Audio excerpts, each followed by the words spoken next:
Alright, welcome everyone to another Eric flight. Hopefully an Eric flight that won't crash at all for once. Been pretty pissed off with Streamlabs OBS, and now we're back to OBS. And we'll see if that works. It worked the whole flight last time until I decided to take the drone out in Paris. And then my whole computer froze up. And that's actually when I tried to do Google Maps to find out where I'm going. So this time, if I'm going to use any Google Maps, it's going to be on the tablet right here. Without further ado, we're going to do a kind of like a fantasy sun and fun run. I'll never be able to do this in real life until I'm retired someday, and if I can still fly at that point. Because I am a school teacher by day, so there's no way I can get down there during April, because our April vacation is actually the week after, which kind of stinks. But no, I'm not flying all the way down there tonight. You have to be crazy to do that. And welcome to the broadcast, good fixins.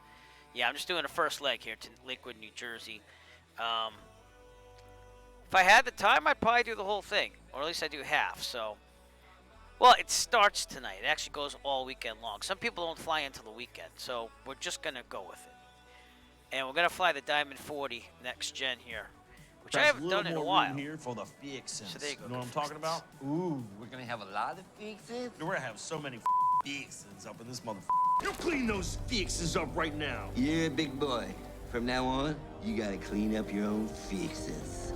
I love that. It always brings a smile to my face. I'm just saying. All right, we got our checklist here.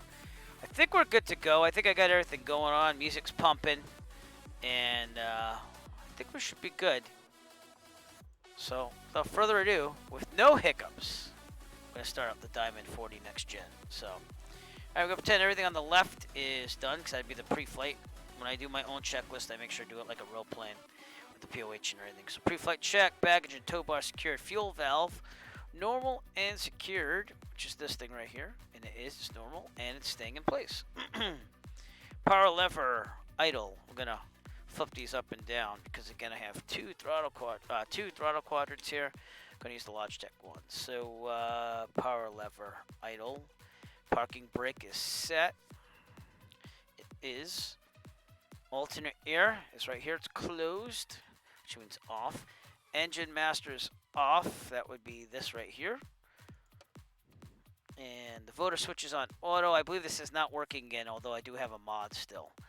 So, but it would be a switch right here that you switch to auto.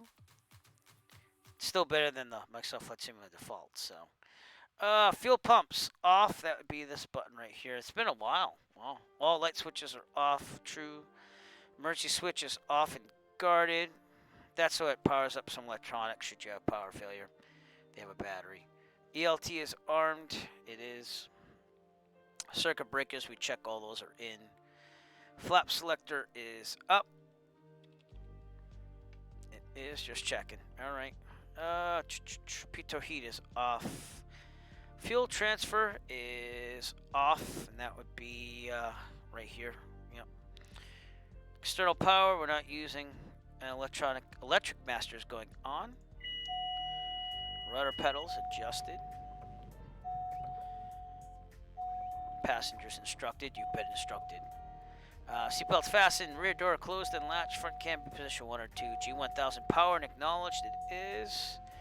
Very good. Multifunction display, electronic engine instrument system and fuel is looking good. Fuel quantity, it should be full, which it is. Fuel temperature checked. Total time in service, that'd be the hubs. Then the system, power lever, idle, strobe going on. Starting engine, clear the prop, engine master on. I like to yell clear prop right before I start it, so.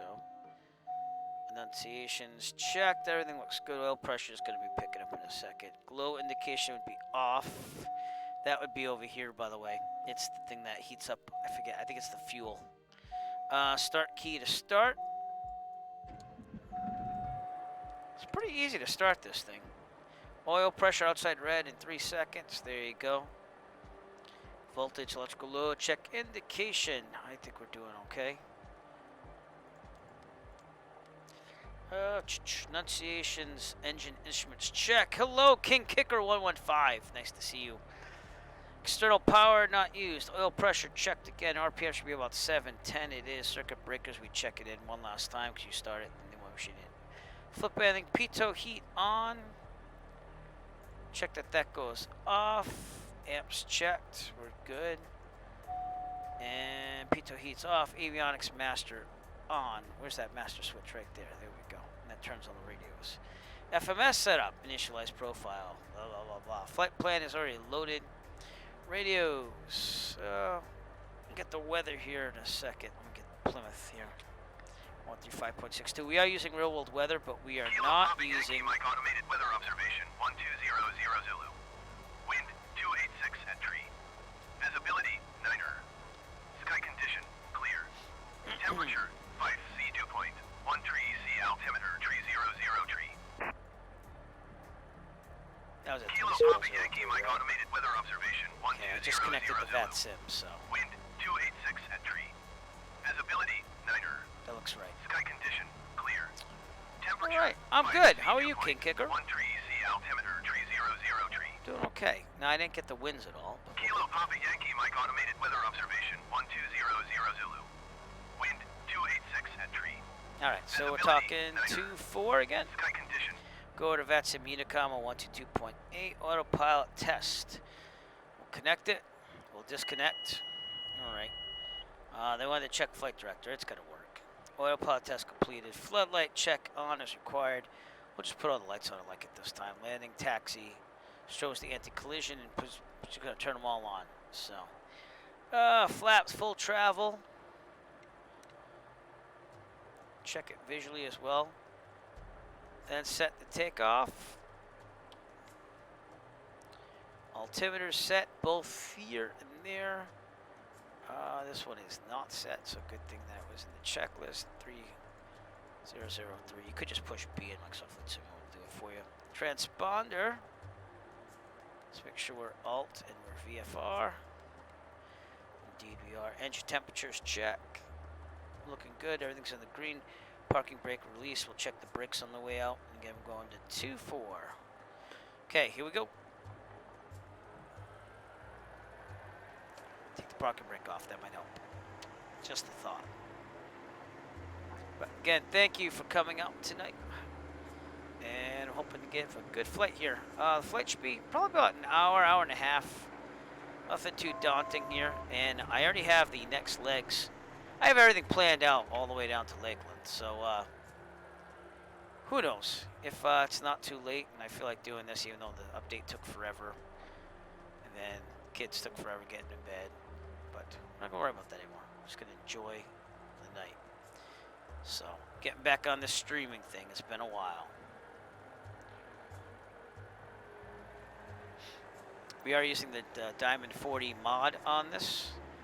They used to have the voter switch working, so I don't know what happened there, but it doesn't matter. It's a lot better than Microsoft Flight Simulator default settings, so I'll go with it either way. And sometime we will take out the DV20, which is also known as the DA20, but it is like, it's almost like a light sport, but not a light sport. It's only meant for daytime VFR flying, so that wouldn't help us in the real world for a lot of situations. It's more like a sport pilot, but yet it weighs more than a light sport. So this is the DA40 next gen. Yeah, this one is the one that runs on Jet A fuel. Pretend that sign's not there, by the way. That's just Microsoft Flight Simulator for you. Checking the left, we're good. Check the right. Actually, I like this plane a lot. Yep. Not that I'll ever step foot in one anytime soon for real, but it would be nice. Clear on the right. Plymouth traffic, Diamond 9er Echo Foxtrot crossing runway 1533 at Echo Plymouth. Yeah, I have that arrow. I got to get used to it more. So I did get it. And the 152 with the JP Logistics mod is awesome too. But I fly those in real life. I'm supposed to, in May, supposed to start flying the Piper Warrior with my instructor, just to have another airplane to fly. And that's going to be my first low wing. So we'll see how that goes.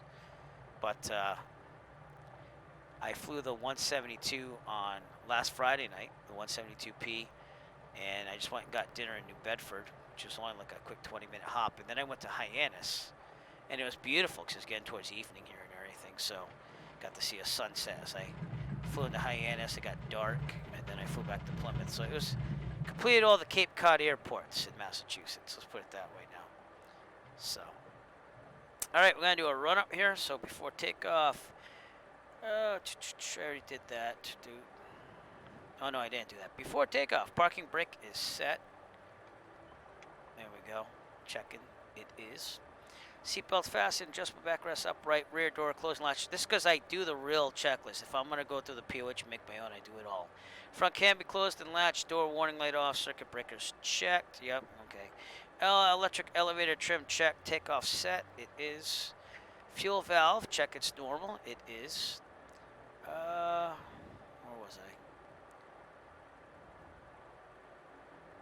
Flaps, check the takeoff, check. Flight controls. I'd have to get used to a joystick type thing, you know. That would be a little different for me as well if I ever flew this in real life. Power lever idle. Everything's in the green on the multifunction display. Engine instruments checked. Motor switch. This is where you'd flip this up and down, but you don't really have that option here. ECU test. This is where you do the run up with the engine. Basically, it's just one button. Everything's controlled with the ECU, which is an engine control unit. So we're going to press and hold it. It'll show fail on A and B. And it'll cycle the prop 2 times around 1900 or greater. And then it'll turn the fail off. So let's push and hold. Here we go.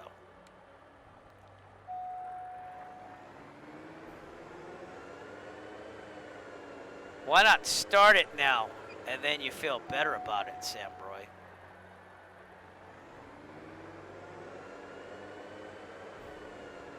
Just waiting for that fail to clear. There we go. Consider it done. ECU test performed. Way better than having to rev an engine in a Cessna. You just push a button, does everything for you. Transponder code mode checked. We are 1200 alt. Does this have a full FDEC? I can't even remember what FDEC means. It's been that long. So, big brain. Big brain. What does big brain mean?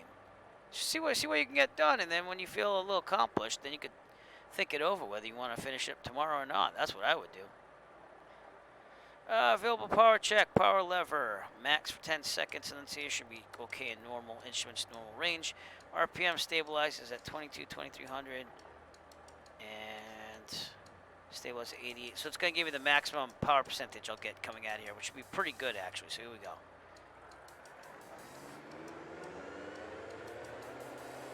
2, 3, yeah, so I have 100% load. That's all it is. 4, 5, and down. Because you don't have a mixture switch here or anything, so it's going to let you know, according to the ECU, what you got. Fuel pumps are going on.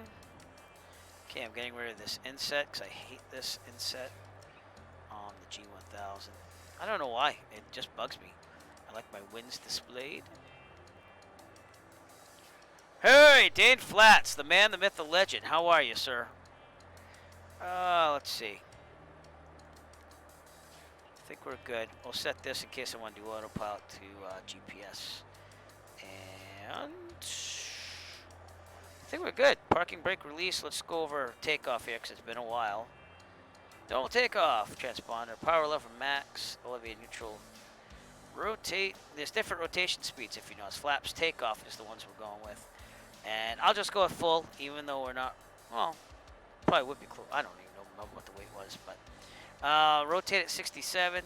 Okay. Initial climb speed. It's going to be 72. So we rotate 67. Climb at 72. And then above a safe height, landing light off. I like to leave it on under 10,000. Fuel pumps off and power lever reduced to 92% or max 2100.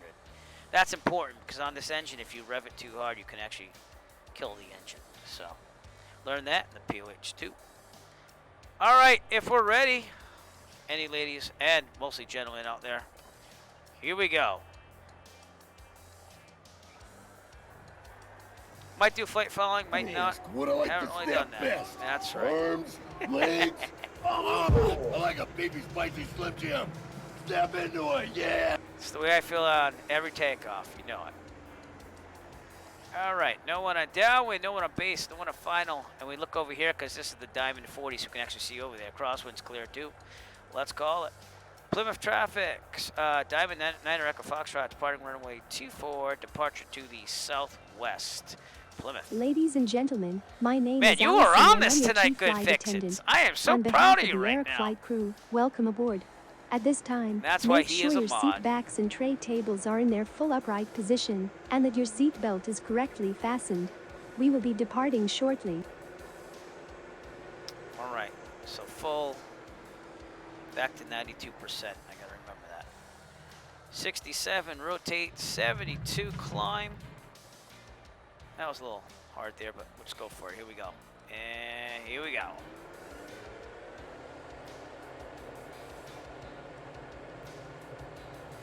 And just take it off, going down the runway, going down the runway, and almost at rotate speed.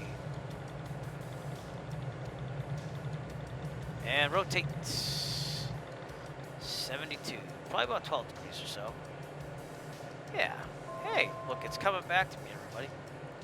Climbed to about 700 feet. I didn't do a briefing to say what I was gonna do in case the engine. So, all right, King Kicker, thank you for tuning in. Always appreciated. Always appreciated. So we started a little later tonight due to the update kids, but you know, it happens. And I do love the kids, so can't get rid of them. We're flying out of my real life home base of flying Plymouth, Massachusetts, and we're gonna fly to Lakewood, New Jersey. And that would be a first leg. I kind of planned this kind of like I would in the real world. Let's kick this back to 92% now. Here we go, flaps up. Landing light staying on. I like the landing light to stay on. We'll climb around, I don't know, 80, 85. 2,100, that's what I found weird about the Diamond at first, is that you had to really read the POH to understand what was going on here. The engine can only take so much at 100% for so long.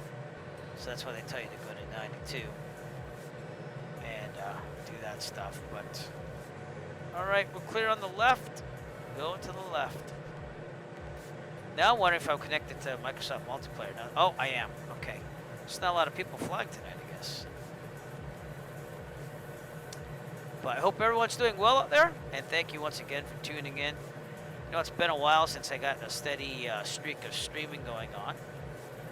But I hope to get this back, especially next week, because I have vacation, although I do have a couple real-world flights planned for that time as well, so have to see. Oh, let's get Boston Center on there just in case. Maybe I will do flight following. Let's get out of the Plymouth area first. All right, to the right, turning on course. I did a 45-degree out just to make sure I was clear. That's what I do in real life. And we're going to climb to 8,500, which I should have probably put in this whole thing to begin with. But you can go negative on the autopilot? Wow, that was awesome. Yeah, I guess you can. Learn something new every night. So if you want to go deep underground, set the autopilot to negative 5. All right, just so that I have it ready to go. All right, turning more in course here. Still climbing. Beautiful thing about this plane is it doesn't have any mixture or anything to worry about. The ECU controls everything. So fuel pump's off, right? Yep, we're good there too. And I will give you some views as soon as we can kind of look outside. There are the traditional cranberry bogs in Plymouth, Massachusetts. Assawamsett Pond, again, my favorite visual area. New Bedford that way. Again, this is real world weather with Rex Weather Force. So here's the weather report so far. No wind, 10 square miles, clear. Sky vector, I think, would say pretty much the same thing. It's a pretty peaceful night here in Plymouth. So, yep. So that is exactly what it's showing. And that's why we're having such a smooth flight tonight.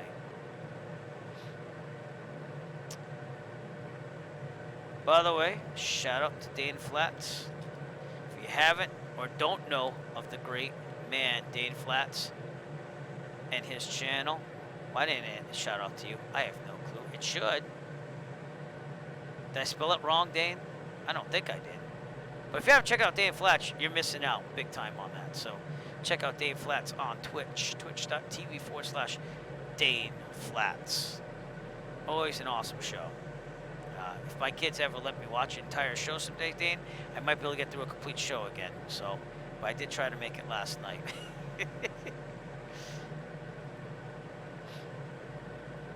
All right, breaking 3,000 on our way to 8,500. And just to show you where we are with everything, I left the checklist on the table. Probably.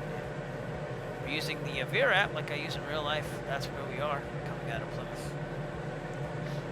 And going to the first dot right there, the green dot, to New Jersey.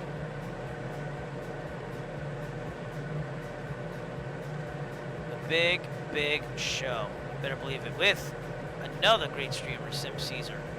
And if you don't know Dave Flats or Sim Caesar, again, you are totally missing out. Totally missing out. Probably number 1 and number 2, you could fight over that, Dane, of the streaming on Twitch, if you ask me. George, how's it going? Things are fine. Things are going great, especially when I get to stream tonight. So, just trying to trim this out a little bit. We're on course, that's the good news.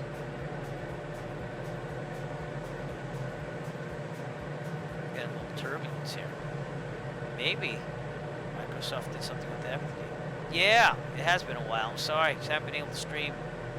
Started teaching in the school building again, so I'm up at like 5:30 every morning, so it's a little different than doing remote where you can save the commute, you know.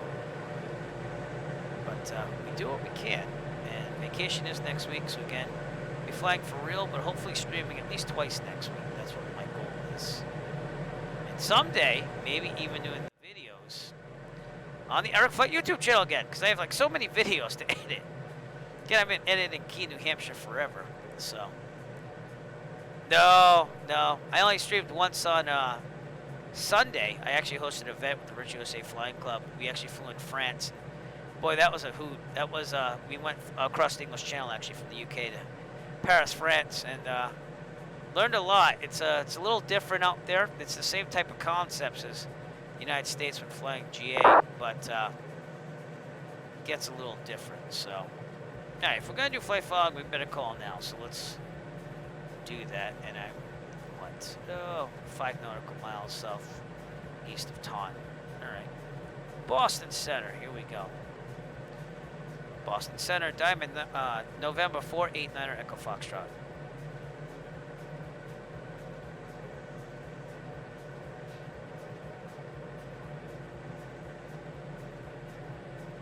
I have the right, no, I don't have the right frequency. Oh, I'm off by 1. There we go.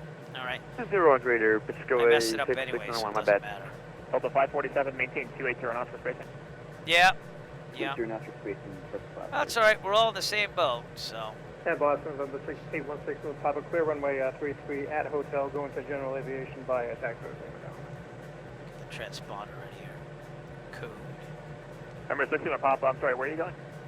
Going to general aviation, parking by adjacent to actually taxiway Charlie on Alpha. Number 16 with Papa, taxi to park via Alpha Charlie and cross runway 1 if you need. Okay, Alpha Charlie, cross runway 1 if you need. 6,000 feet climbing. Delta 47, descend and maintain flight level 240. Sounds pretty busy. Down to 240, Delta 547. Boston Center, November 489er Echo Foxtrot. 489 Echo Foxtrot, Boston. Diamond 9 Echo Foxtrot, type Diamond Alpha 40. 7 nautical miles to the southeast of Taunton, requesting flight following. We're at 6,500.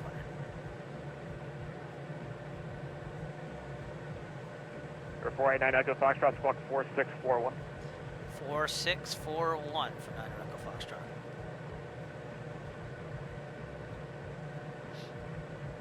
So probably not going to get a lot of 475, climb and maintain flight level 350. Right? Yeah, be nice. There you go. Sorry about that. Nick, how's it going, bud? W475, if you want to step away now, that's fine, thank you. But I can't tell you how much I missed flying online, and hopefully nothing will happen. Because Road flight 213, expect the ILS runway 33 left approach. my wits end with thinking about maybe getting another computer just for streaming, but I'm not quite there yet, so. Not quite there yet.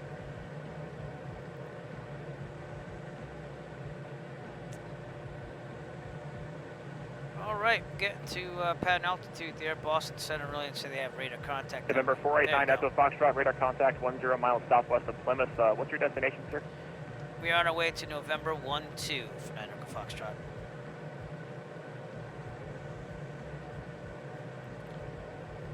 It's better. I just installed that update. I mean, and I didn't even know there was an update until I went on there and it said there was an update. Number 489 Echo Foxtrot, Roger. Providence altimeter 3004.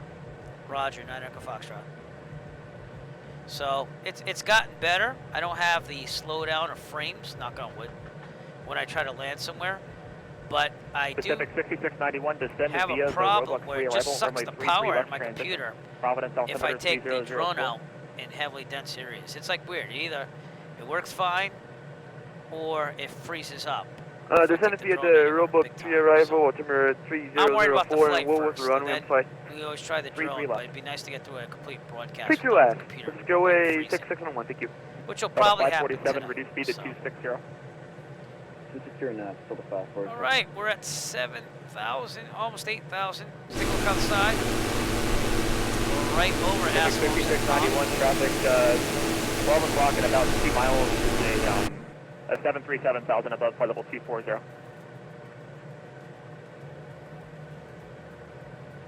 Roger that, we'll look for the traffic, Pacific Airways 6691. Take a look at Delta 547, traffic 6 o'clock and about 2 miles is an A330. He'll be passing under you, flight level 230. And we'll be going over Delta 547. Providence pretty Delta soon. 477, expect ILS from a 3-3 left approach. 8,500 almost. Expect the 33 left, ILS, Delta 477. And then if we check our checklist, what's the cruise? I think it was 75 or something like that. Up to 92. Oh, okay, 75 recommended. Air Canada 382, descend and maintain, flight level 320. True, yeah. Descend and maintain, flight level 320, Air Canada 382.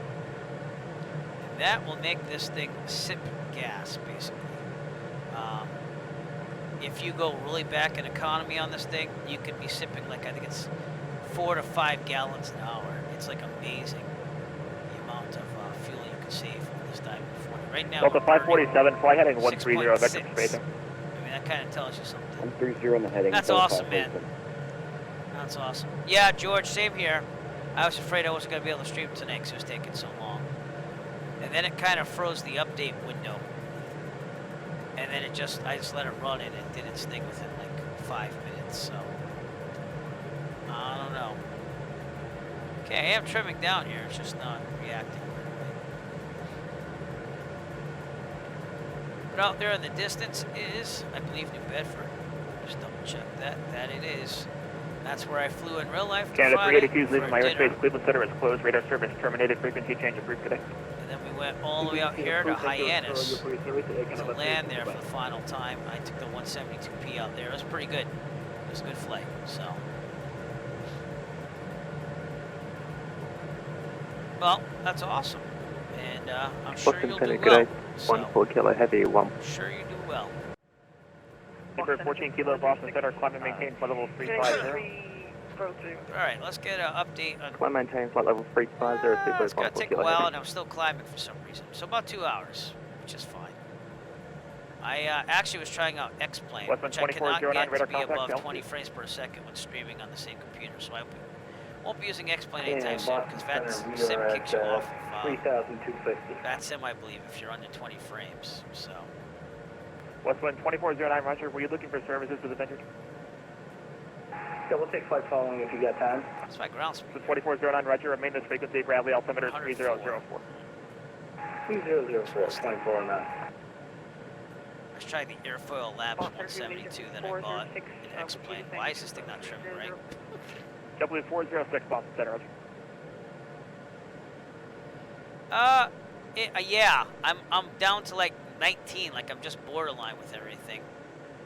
And if I have the OBS off, it will be around like 29, 25, something like that. So, but you know, I like X-Plane for the flight dynamics, which I thought I would never say. Delta 547, turn left direct Roebuck, thank you. So. Director Roebuck, Delta 547. I don't know about the default. I haven't tried that. I have honestly, I'm just kind of in the infancy of doing everything there. But I try often in the afternoon when I get home from work because my son wants to play games and he goes on Steam, and then I can't use it, and I have X-Plane off of Steam, so got it a long time ago. Kind of just left it for dead, honestly. Recently, when we were having problems with Microsoft Flight Simulator, I was like, well, let me at least put Microsoft Flight Simulator in there and see what we can do, you know? And it's actually a pretty good sim. It's a little dated now, seeing that we got this. This is the DA40, the next gen, yep.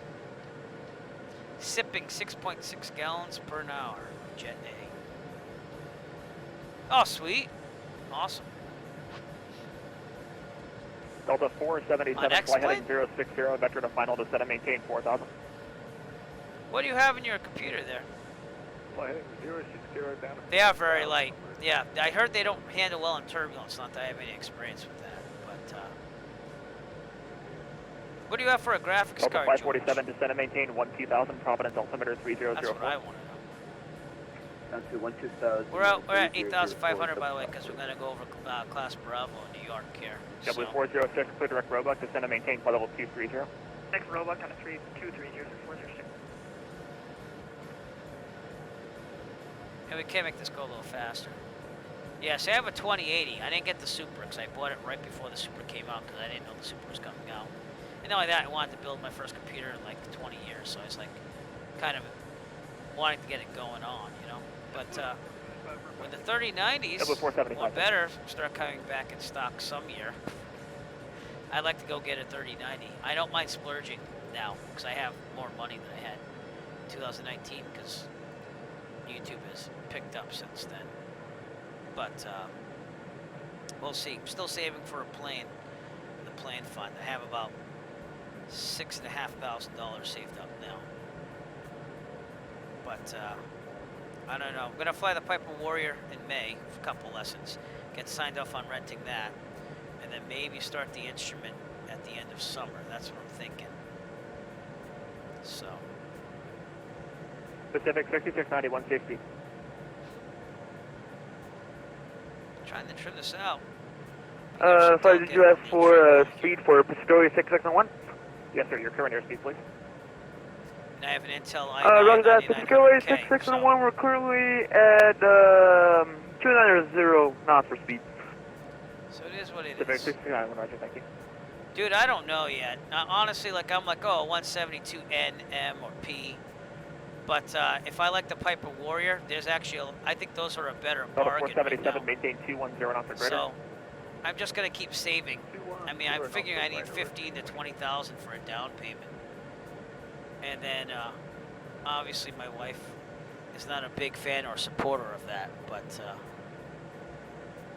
oh yeah, but it makes you a better pilot overall. So SR22, yeah, that'd be the day. Those you can't touch those used. I think for like it's probably at least 120,000, and that's like a beat up one with like high major overhaul time and this and that. So yeah, I won't be doing that. Plus the cost of operating those are a little bit more than a 172. You know. So they do have an SR22 at my flight school, by the way. I think they're just leasing it out from Mike Goulian Aviation from across the field there. But go to 477. You need 100 pilot and command hours just to be able to take familiarization flights in it. This whole curriculum for the Cirrus. So I think I'm up to like almost 73, I think, from the last flight. So I'm getting there. So yeah, they are nice, you know. And actually, I like flying it on the sim a lot, but I just can't see myself doing that. So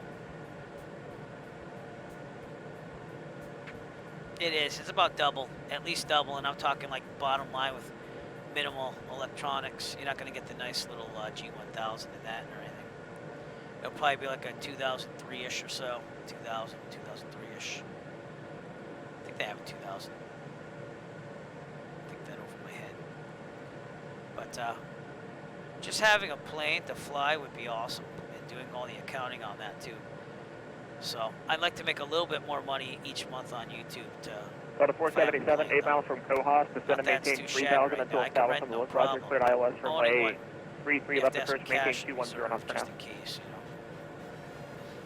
10210 on the speed, But clear alright, 33 we're, left, down to 3000. flying over my old home we state, are Rhode Island here. Providence, Rhode Island, the distance. Newport, Rhode Island, great summer destination.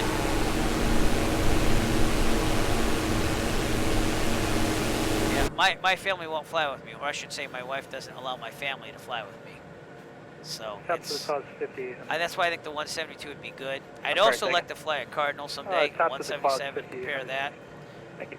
So I think that would, I like, the doors are bigger though, so like they get caught up in the winds. They say that that's one of the things, but it has a little bit more kick to it.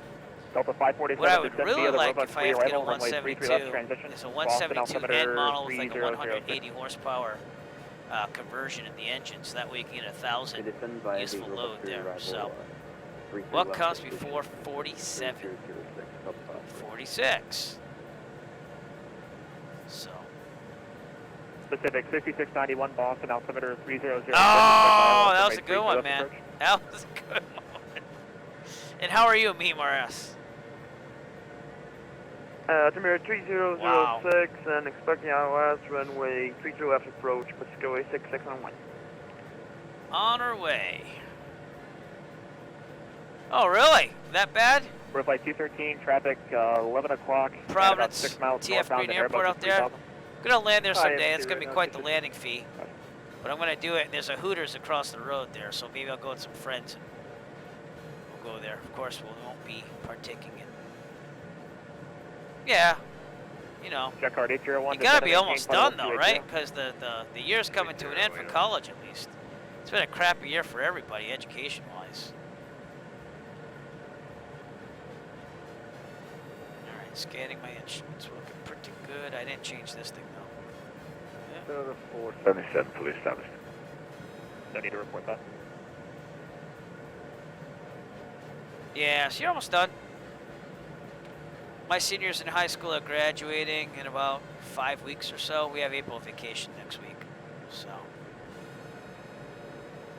But flight 213, turn right heading 240, descend and maintain 2000. we changed to 2000, full in 240, if kids wanted to do it, and let me tell you, it's cramped in there because we had to Delta put all these desks 477, back. connect tower So. 128.8 long. Hey, thanks for your help, Delta 47. Pacific 6691, flight heading 060, All right, vector to final, you descend enjoy. and maintain Thank you for 8,000. stopping in the stream. Heading 060, descend and maintain 8,000 vectors to final. Let's go 866. Oh boy. Life will get better, everybody. Life will get better. Remember that. Getting back to that Cirrus, though, you have one heck of a speed in that thing. Base is ragged around So 23, if you want to get 24. places fast, you know, just the maintenance costs are usually higher, you know.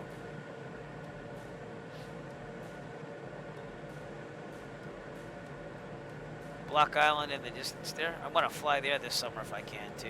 We're flight 213, turn right heading 300. But next week I have a long 12-hour block of rental, blocked down on 2 different days. And I was gonna, the original idea was to go somewhere and actually go to a destination, take the e-bike and we're flight 213, do like a destination video, All right, if you speed will. back to 170. But, I don't know. Is that what you're asking me? I don't know. I would think it would be at least 35 bucks, which sounds like chump change, but.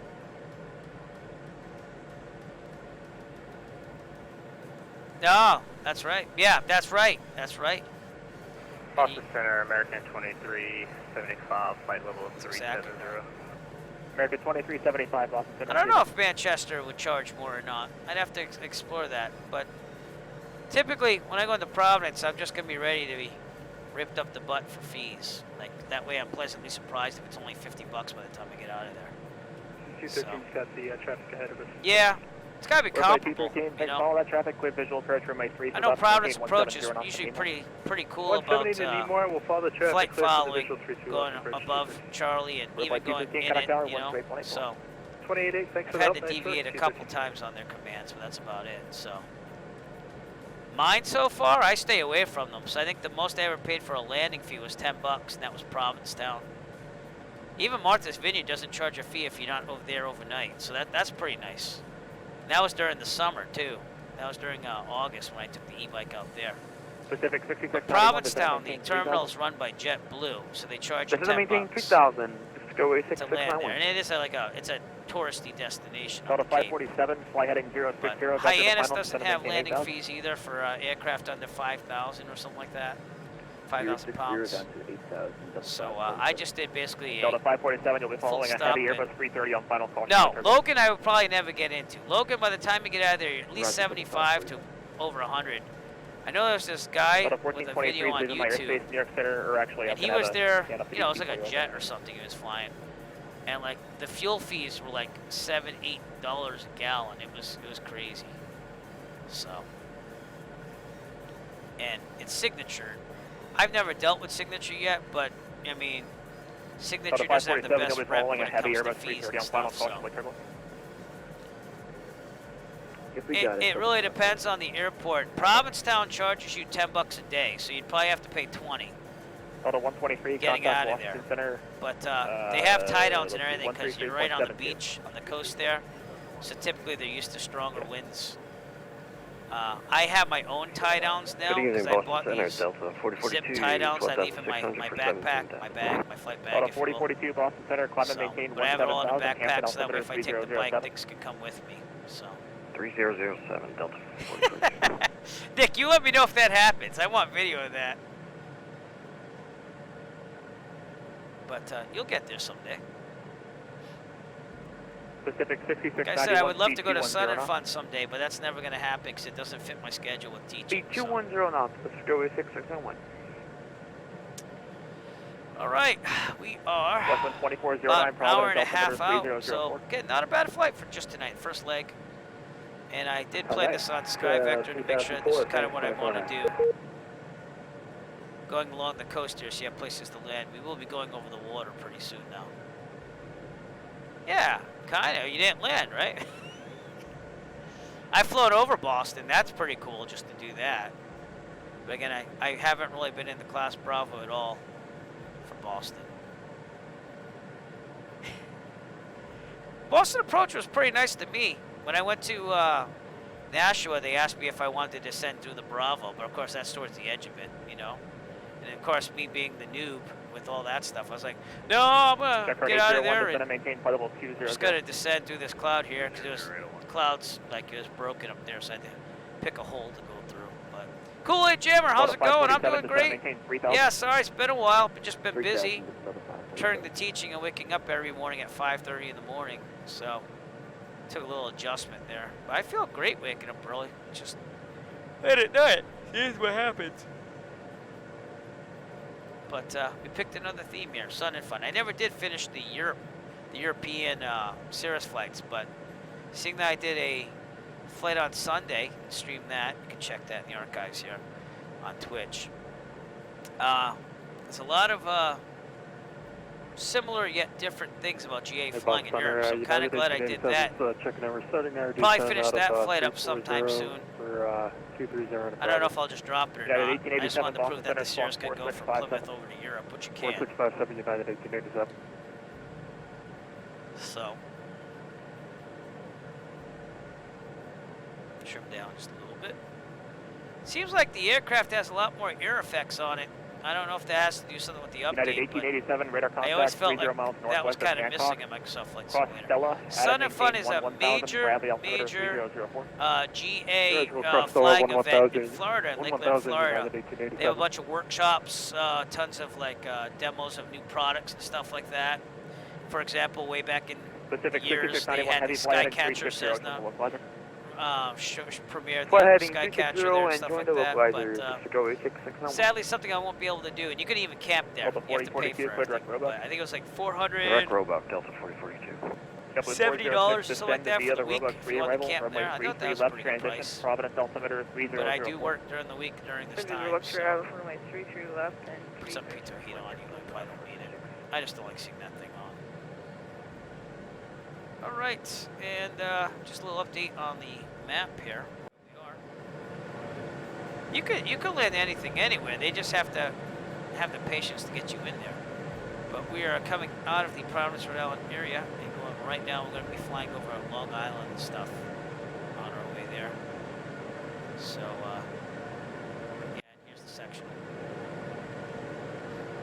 here, so very familiar with this area in real life.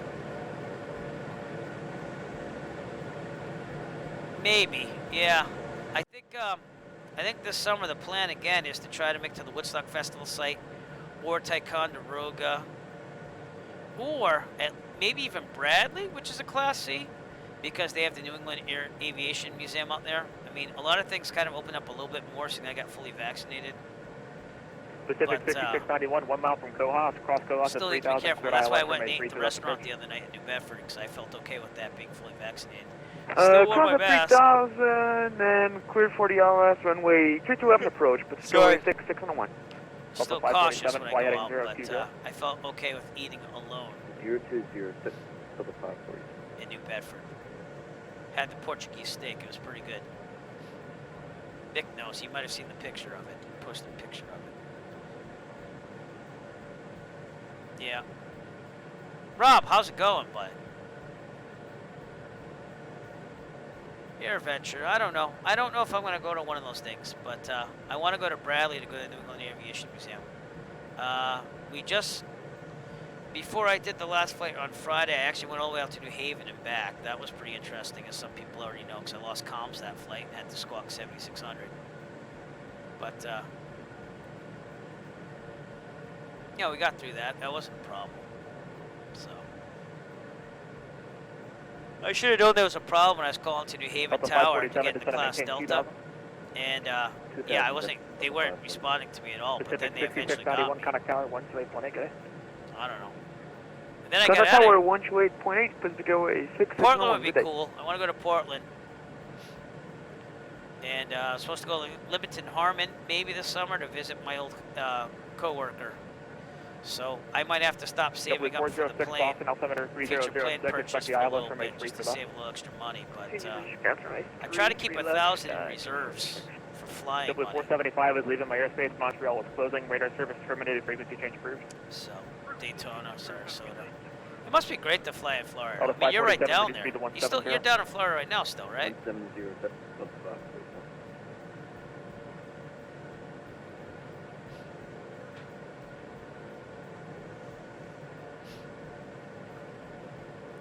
Oh boy.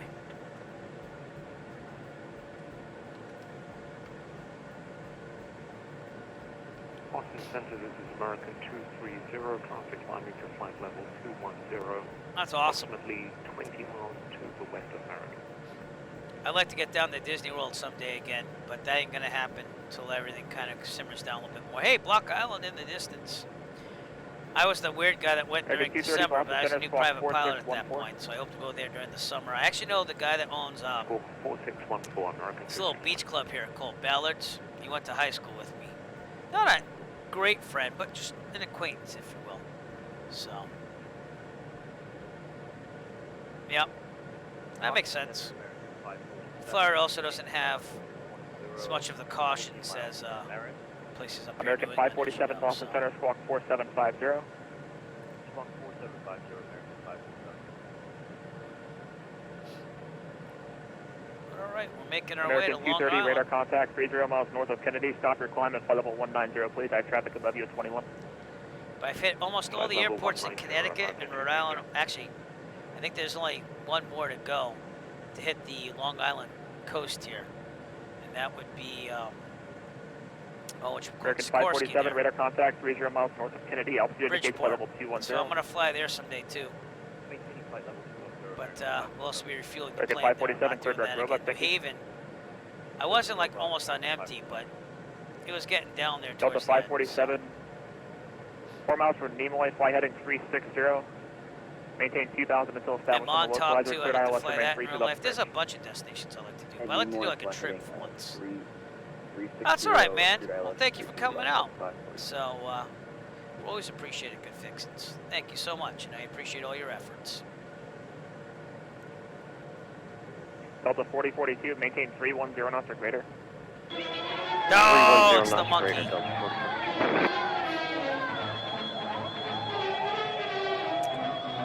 Signing off with the monkey. Good fixins. Good night, man. Have a good one. American 230, do not exceed 300 knots for spacing. 300 North, American 230. Oh, sorry.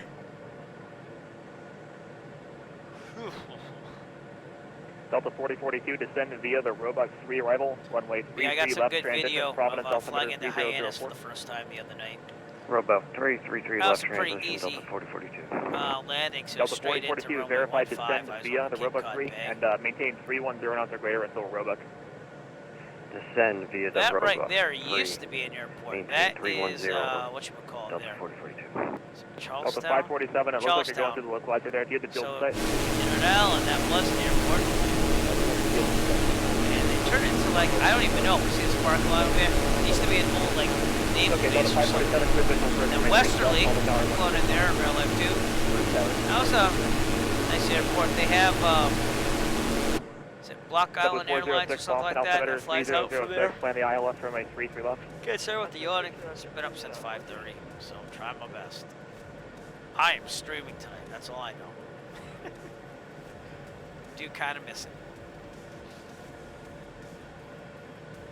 If anyone wants to join us, flying contact tonight, Washington probably Center, your next best bet is to take 133.72. off from probably Groton maybe, Kilo Golf, Oscar November, then just head south. But we're about almost an hour out, a little bit more than an hour out from our destination of Lakewood, New Jersey. And again, I tried to plan this, I think in 4 legs, like I would do in real life if I was going. I'd probably do 2 of the legs in one day, stay at a hotel, and then do the last 2, so. Come see the museum. We'll see about that.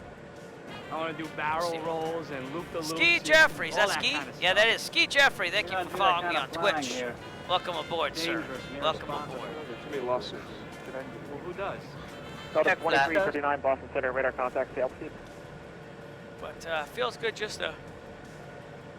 I'm so sorry. Oh, fly long distance again. Delta 2339, And, thanks. again, we Climate did maintain something like level this a couple weeks ago 360. to New Haven in the 152 also. So.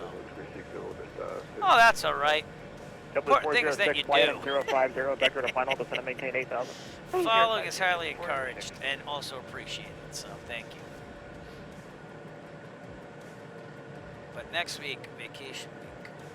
And of course with COVID, not many places to go. But I do have a plane for 12 hours either on Tuesday or Wednesday. November 234, Boston Center, radar contact, climate maintain, level 260. Up to 260, number 264. Not that I'm going to fly the whole 12 hours because that'd be expensive, but like just for a long range destination and place to go. Ticonderoga is out only because the Star Trek experience there. They have a replica of the Star Trek, the Boston original Center, Star Delta Trek 4042. Enterprise. You want me to bridge that I maintain wanna check out 310 along to with the fort, 10,000 and but then that's resume not going to be publish open speed? on that Tuesday or Wednesday. The restriction is Roebuck at or And then I above was 12, thinking, well, so maybe we'll do 310 the until Woodstock Roebuck, thing. and then Can't do the that public because speed after part that. of it is closed down. Okay, The museum's no problem. open, Delta but the 4042 trails resume through the publish woods speed where they were, at those are Roebuck. closed. So I was like, I'm going to wait until everything's open to get the full experience if I'm going to fly out there. So I don't know. Maybe I'll fly the Montauk. Who knows? I'll get the personal flotation device vest on. We'll go to Montauk. But a lot of my friends are getting vaccinated too, obviously, so I'll start taking some people up that are fully vaccinated as well as we go. So, I mean, heck, I'm in front of kids all day that aren't vaccinated, right? It's the least I could do once people are vaccinated. We still wear masks, obviously. But, yeah, looking pretty nice in the simulator. Yeah. Montauk's cool because it's right on the point there. And there's like a lighthouse you can visit with the e-bike and downtown and stuff like that, though. No fuel, though, no. So what I would probably do, I mean, I don't think I'd have a problem, by looking at my calculations before I leave, is American 230, traffic if I 11 take the o'clock, 3 miles, 172N, it has the extended range 737 tank, so descending it's out at 50 210 gallons. for level 200. I think usable. Affirmative, So. American 230. It Double depends. I had the 406, maintain Pfizer, 2000. and it wasn't that bad. I had a couple of headaches on the second one. And that was about it for me.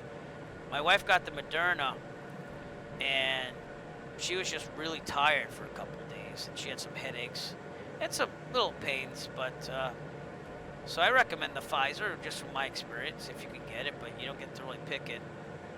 But teachers are being vaccinated. They were allowed to be vaccinated Boston before. Center, Canada, 704. Most of the public, after they finally got their wits about them, see that, you know, we're teaching in front of Flight level 30. tons of people that aren't vaccinated. Flight level 350. Canada 704, Boston Center, roger. Yeah, 230, reduced same speed thing. Same thing as me, George. Yep. And the Pfizer with me, the first one, no problem. The second one, just had a couple of headaches the next day, and that was it. So. Two speeds to 280, American 230. That's what it is. I'm going to trim up a little bit. But going over Long Island Sound here, say goodbye. American 230, actually, Right. further. London. It's not that, that's westerly. But New London should be out here, so. A lot of people make that mistake when they fly out here, is they think that they're going to Groton, London, and they end in westerly. Groton, London's the next one over, so. Yeah, I tell you the truth, seeing that, I didn't think it really to pick, but I wasn't a big fan of the Johnson & Johnson when they were talking about it. And it wasn't because it was only one shot, because it wasn't as effective. Exactly. Boston Center, American So. 507. Flight team to descend to flight Well, level 170. I just needed whatever I could get in order to go back into a building, you know. So. American 547, descend It's not via even the that many robust people pre-arrival from that are free getting left blood transition, clots, but Providence they're being altimeter extremely 3004. cautious, which is nice to see. Because they just want people to know that they do look at it, even though it's like an emergency American 230, proceed direct to Roebuck and join the arrival there. clearance. Which is what they really make Direct you to aware of too Roebuck, when you go American get it. So. 230. But I don't know, I got mine at CVS, so. Delta 2339, I didn't maintain wait for 17,000 for Massachusetts. traffic, Manchester altimeter 3001. Yeah. 17,000 full traffic at Alright, we are over Long Island Sound. Number 234, it looks like you're deviating for the departure there, that's fine, just proceed direct to Sesky. I haven't needed anything on flight following, but we have flight following going on with VATSIM. Might as well use them. But again, if you weren't here for one of my previous broadcasts, when I went to New Haven and I had radio troubles, I tried to call New York Approach after getting out of New Haven. So the radio worked for getting out of the Class Delta New Haven. But once I got out of there, the radio didn't work, and I was calling up New York Approach. I could hear them, they just American couldn't hear me. 2375, descend up House. And I just thought it was because I was from like the Boston area. Like they just didn't want to help me. Descend to pilot's discretion, map view? maintain Are 240, you asking for map view? JetBlue 406, expedite your descent, sir, you're going to be high. Center number 234, can you give me that identifier again? Number 234, direct to Peaburg now. Papa, Bravo, Echo, Romeo, Golf. Direct to Peaburg, number 234. Yeah, we should be getting out of Delta 2339, climb and maintain level Boston Center 240. as we get right near New York City. So, yep, that's where we are. See Westerly and New London, New London there? I was warned on my cross countries for private pilot that you want to really make sure that United you have the right 1887, one, descend and maintain 5,000 and expect the ILS from a 24 approach, must with something else. Okay, yeah, we'll take 24 and descend down to a good way of 5 doing United that is to have 1887. Google Earth on you so you get to see what it looks like satellite imagery wise, you know. So. JetBlue 406, you're going to be. Can you make it down from there? Or do you want me to send you? Us down, though. That's why we're going a little slower than I thought we were. I did this on X-Plane in the afternoon. JetBlue 406, okay. Flighting 360 to join the localizer. I got like a 144 knot ground speed, so I don't know what was going on there. Delta 4042, Boston altimeter 3006. Plan the ILS from a 33 left. Again, 3006, plan for 33 left. Delta delayed. We're actually a little bit more over here. American 230, descend via the Roebuck 3 arrival, runway 33 left transition, Providence altimeter 3004. And making our way towards New York City. 3004. That American would be an 230. awesome thing to see on a rural flight when you're flying. JetBlue 406, do you have the field in sight? Yes, sir. JetBlue 406, clear visual approach from a 33 But left. again, Conic there's Tower, so 1 many to 8.8. plans for this summer that are possible. Contact tower 1 to 8.8 stage of One of those being seeing Mike from the Virtue USA Flying Club flying out to his airport picking him up, and we both go the Skyline route, and then maybe Bayport. Delta 4042, fly heading 0, something that could 060, be possible. descend and maintain 8,000. You know, if the cards play themselves 060, right. 8000, Delta So we'll see 4042. what happens on that. Nick, we might meet up for lunch. No, who knows? You know what I mean? So lots of plans, just as we can execute them. You know. United 1887, fly heading 080. Montauk's out there on the coast here. 080, United 1887. So that will probably be, hopefully, my first Long Island airport that I ever land at. But even with COVID, I'm kind of proud at where I am at airports I've landed at in real life. So, all right. There's you and also Rob. Rob wanted to maybe like meet us out in New York if he could or whatever. Delta But I'll let 2339, you traffic know no factor, comment maintain if flight it level even is a 360. possibility, because Mike again is training far away, so we'll see what happens. And then he was also talking about maybe having to relocate down there. But we'll see.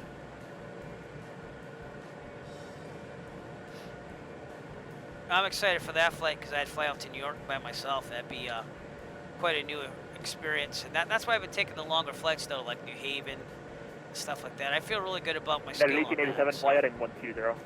That would be cool. 120, That would be cool. Yeah, Jeff, that'd be awesome. You know, but I wouldn't attempt Bayport in real life. The only reason why I said that is because Mike has actually got the CFI and everything, and he's an airline pilot, so it makes sense, you know, at that point. Westwind 2409, bend your altimeter 3006. Nothing wrong getting a spotter, if you will, and letting him maybe fly it in there, and we could take turns or something, you know. So we'll see. Doing it in the sim is one thing. Doing it in real life, where like you know, 3000, Delta you can get in 4042. trouble for real is another thing, you know. And I'm not that skittish. I'm not nervous. It's just being cautious. American, so that American way, 230, fly heading 120, you know now your descend and maintain limitations. 12000. I think Bayport is doable, but I'd like to have someone with me that's done it before. So. Say again, Boston Center, this is American 230. American 230, fly heading 110, descend and maintain 12000. 110 for 12,000, American 230. We're making decent time here. What are we, an hour out? About an hour from our destination in Lakewood, New Jersey. The other thing I always thought about doing is flying out, and I was a big fan of the show The Sopranos. Flying out and seeing some of those places for The Sopranos. So I don't know. Teterboro would be good. Where else? Gabreski's not that bad if you want to take a little commuting in there. Republic is another one. Take a quick break before we get It's to not that bad. MD block.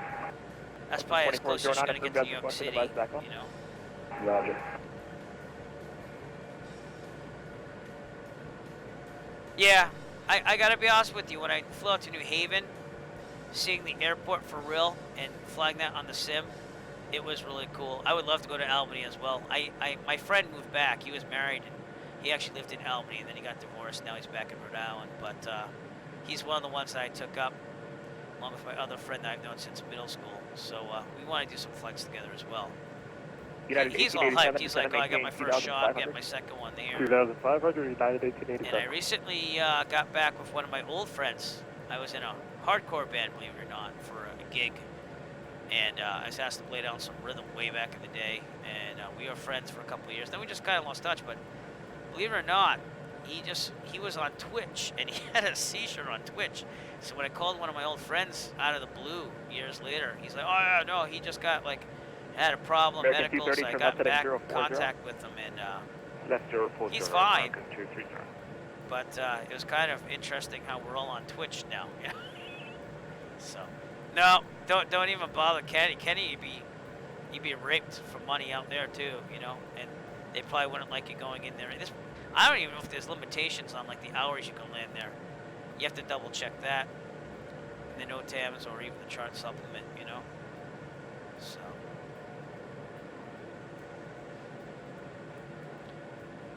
Looking pretty good. Long Island. Foxtrot is leaving my airspace. Yep. Or actually, they're on Civa. Roger, 9 Foxtrot.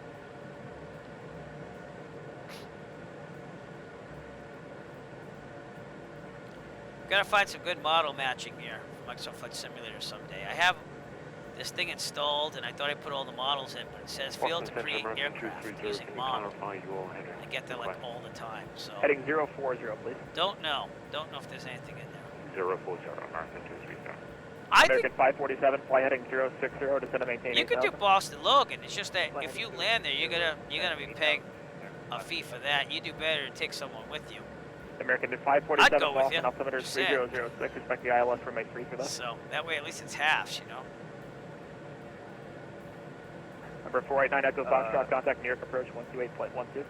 Over New York approach from New York Foxtrot. Thanks. 28.12. American 547, fly heading 060. All right, dialing that in. Fly heading 060, American. And American. New York approach, November 489 Echo Foxtrot, 8,500 VFR. November 489 Echo Foxtrot, New York approach to Long Island, altimeter 3008. Roger, Echo Foxtrot.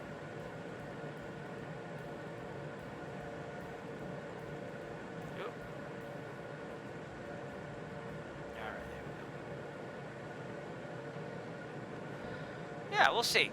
We'll do lunch sometime first, you know, get situated there, and we can talk about taking over the world slowly, one flight at a time after that, if we feel comfortable. But I had some people in Plymouth, like from the flight school renting, and they recognized me from my Eric flight videos. And they're like, "Oh yeah, I'd love to fly with you sometime."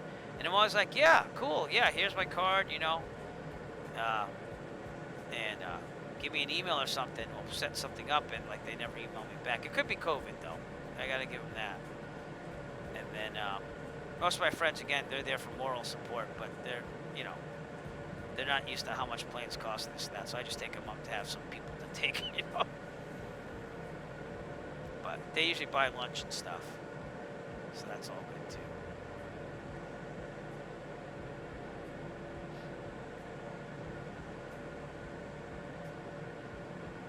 Just with Boston, you just got to be really on the ball with your communications, that's all.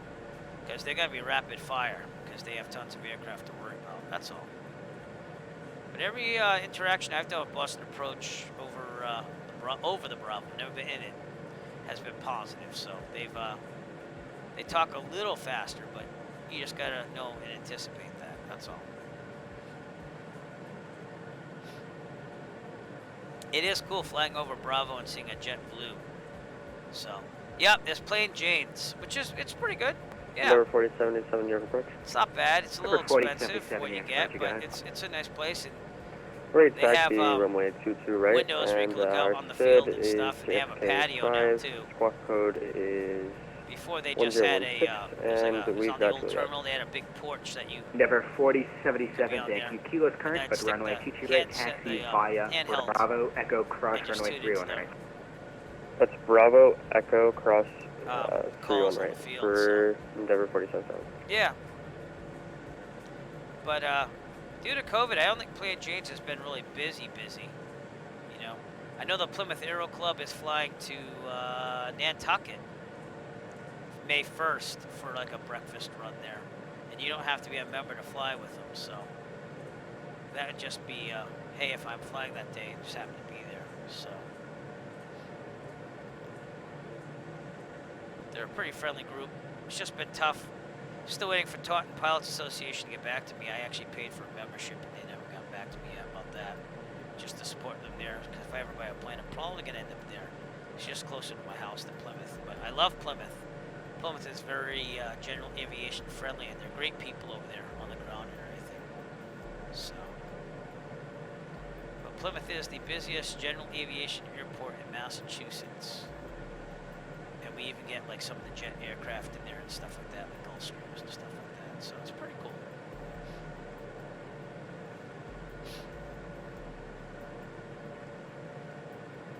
Get a mix of everything, which is not what everyone gets during their training, you know.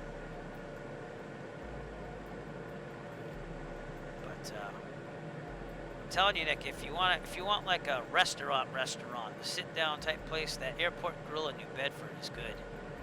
And that gets crowded now, by the way, too. So if you feel a little uneasy about sitting indoors with the crowd, that might not be the place to go unless you go early, like around 5 o'clock. But they do try to spread you out, and I felt comfortable the other day. Again, I'm vaccinated, so that helped me out, and I wore the mask whenever I wasn't eating. So,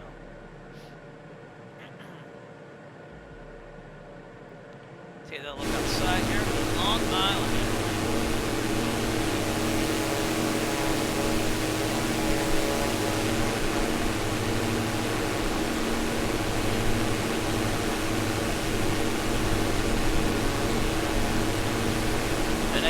It's a nice looking aircraft. It's a little goofy on the tail. Again, this takes Jet A fuel, so. And I should also look at my fuel transfer, which probably has to go. We're good. So what it does is, it stores the extra tank on the right, and then you switch it over from right to left, but it always feeds off the left, if that makes sense. So. It's just worth it. You have the fuel transfer on. I'll just wait for it to even out.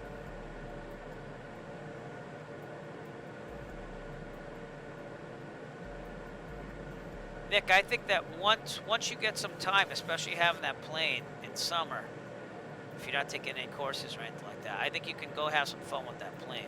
You know what I'm saying? I could see that. I could see that about Daytona. Plymouth is hit or miss. If you go nights in winter, it usually isn't that busy. If you're on a Saturday, one, you've got all the lessons going on, if it's a really nice day. Two, it's a nice airport to go into for some people and this and that. And three, you still get the commercial jet traffic here and there. So I like to think that that was good to have while training, because you had a lot of traffic to contend with some days. You learned how to deal with that, you know. All right, so the fuel transfer off. We're about even. Look at all that flying. Barely used any fuel. So it's just amazing the fuel consumption on this. Again, we're about 6.6, 6.8 gallons per hour. I can't remember the size of the fuel tank, because it's been a while since I've flown this, but you should get at least 5 hours. The Microsoft Flight Simulator says you get a range of 940 something nautical miles. That's if you go economy. I'm talking like 40% power level load, if you will, over here. So, because I was like, I remember testing this for that Cannonball Run event. I was like, it doesn't even get close to 940. And that's because you'd have to go economy, so you're going to be at a slower speed. But hopefully we'll get to see some of New York coming up too. Again, we're over Long Island right now on our way to Lakewood, New Jersey, which would probably be my real life first leg if I was going to go to Sun and Fun. But unfortunately, probably won't be able to do that. Who does like economy? I mean, seriously. Yeah, I can see that. They have an ILS approach on runway 6 at Plymouth, I think, and stuff like that, if you ever wanted to shoot a couple there, too.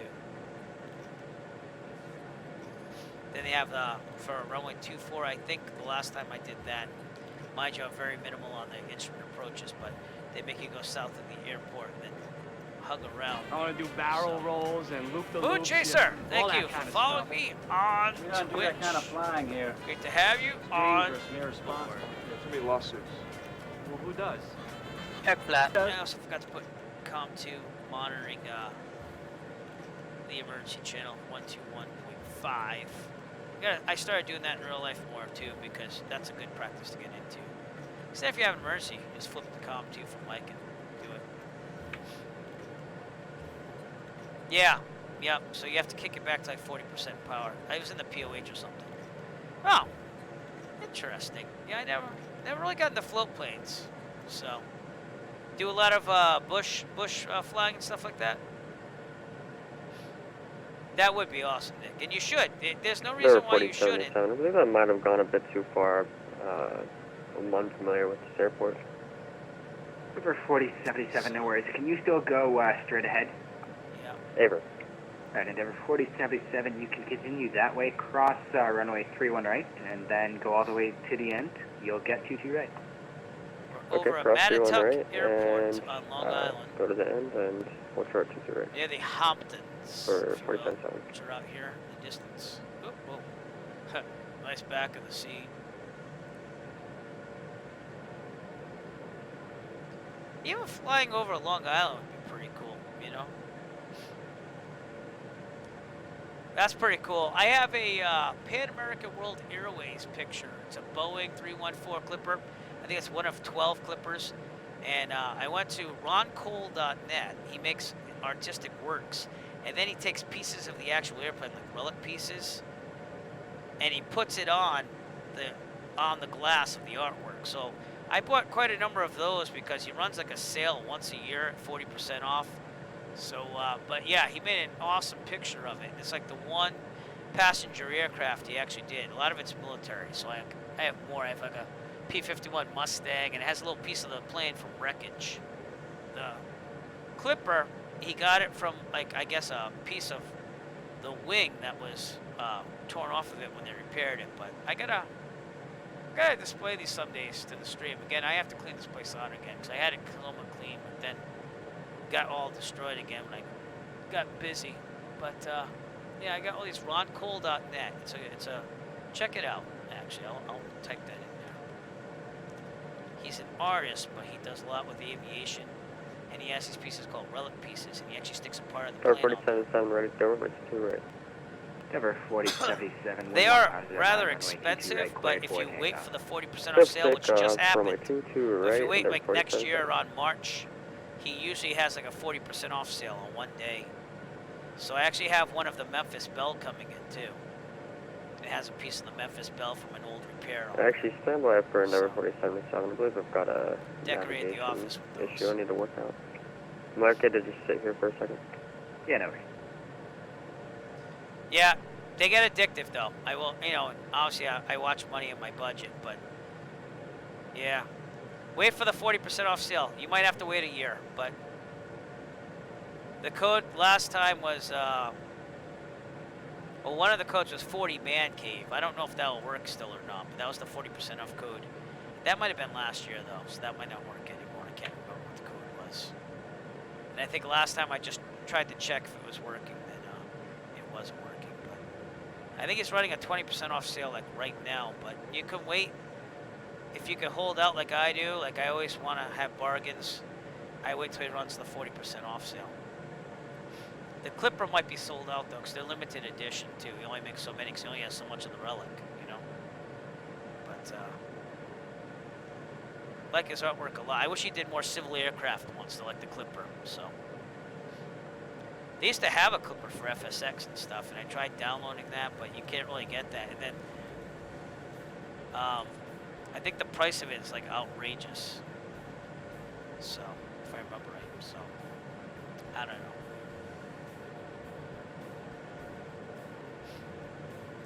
But yeah, that's up there with my autographed picture of Van Halen, because, you know, Eddie Van Halen was my idol and my musician side there. I am a music teacher by day. Yeah, so it's mostly aviation themed, Back to the Future. I got in the corner over here my autographed picture of the band Van Halen, and it's the Sammy Hagar years. I know that everyone's going, but what about Dave? But yeah, he has a lot there, and he updates it as he gets them, you know. So, but he does a pretty good job. But wait till they go on sale. Do not pay full price. Wait till he's the starving artist and needs to put it on a sale.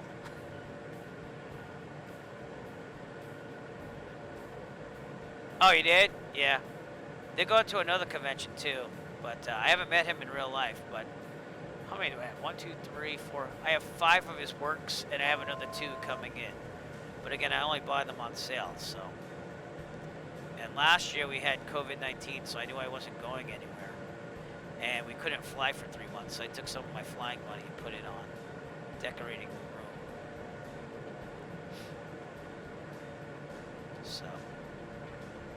Oh, Van Halen? Oh, I thought you were talking about Ron Cole. Yeah. Yeah. I don't know. He was, I mean, literally that man was my religion in high school, and even throughout college, even though I had to study all different forms of music. I'm a guitarist. It's my main instrument. So that was a sad day this October for me. That was I cried that day. I won't be afraid to admit that. He was a, and even though I didn't agree with him and Michael Anthony, the decision there on that.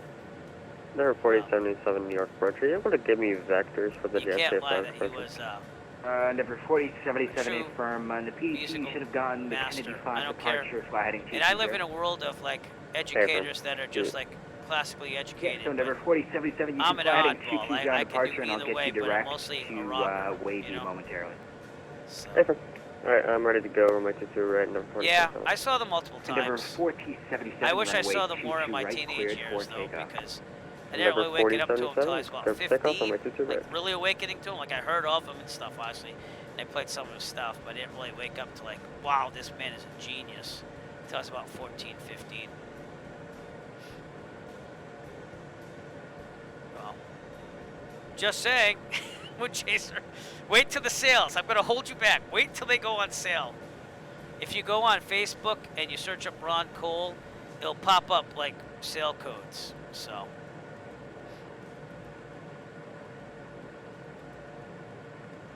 But yeah, they are pretty awesome to hang in the man cave office, if you will. So.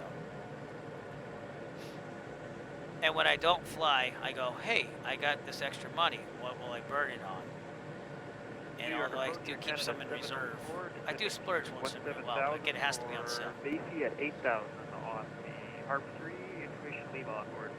I got that 100 Years of American Air Power one, too. So actually, I counted them. I got 1, 2, 4, 5, 6, and I have another 2 coming on the way. The Memphis Air Bell. Canada 704 The other one was some near type of bomber, I'm not too. covering LaGuardia today. You can, let's see But the here. Memphis Bell I had to get, You can because play on the ILS 22. I remember and, watching that movie back in the continue day, on never advisory mind just the 122.8. Have a historic great night. aircraft and its story.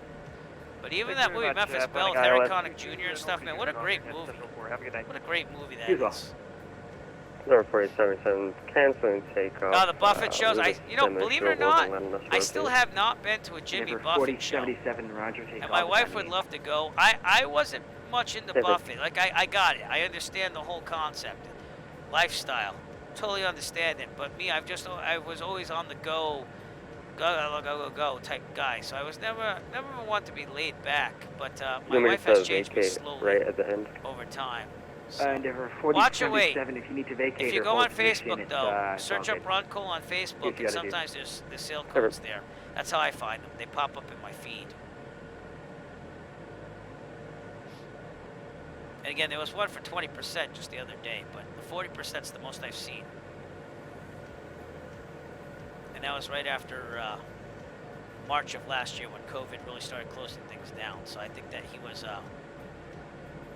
kind of, I wouldn't say hurting, but I think he was just trying to get stuff out, you know, anticipating the worst. But he did the 40% off again this year, too, which is why I got the Memphis Bell thing.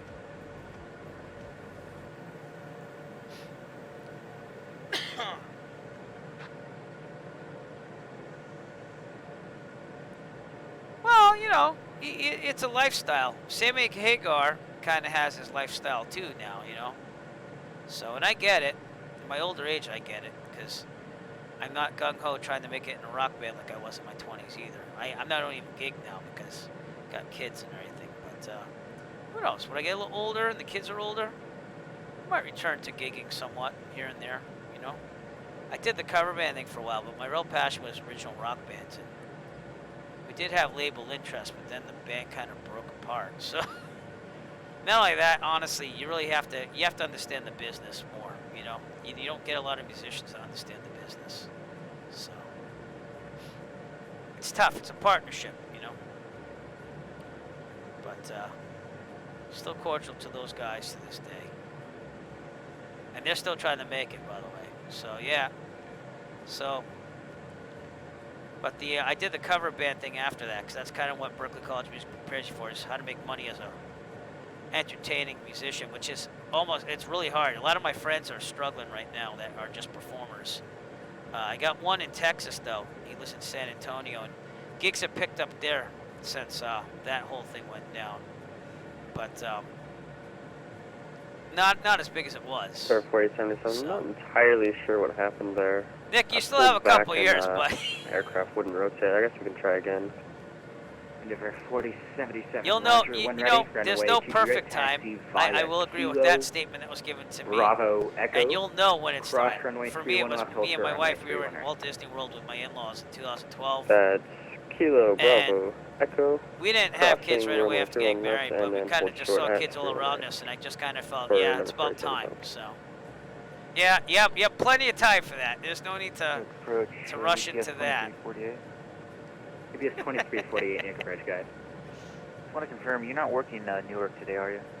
UPS 2348. All right, as we get closer here, see what's happening. Continue on Unicom. We're almost in the class Charlie, but we're not going in it because we're above 4,100 feet here. Okay, thank you. So Right, that's why we plan change your 8,500. night. We'll actually go over Bayport, so maybe we'll look at it as we go by. JFK out there. And again, we'll be above the Bravo, hence why we went 8,500 feet. Because the ceiling's at 7,000.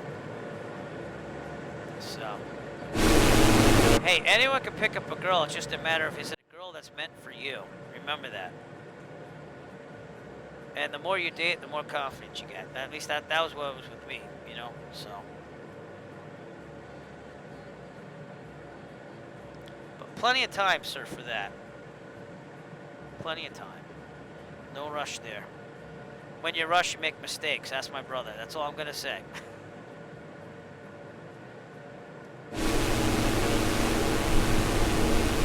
You know, didn't think I was going to be married till I was 35. I survived till 28. Just saying, George. And even that seems to be young for my generation. I don't know.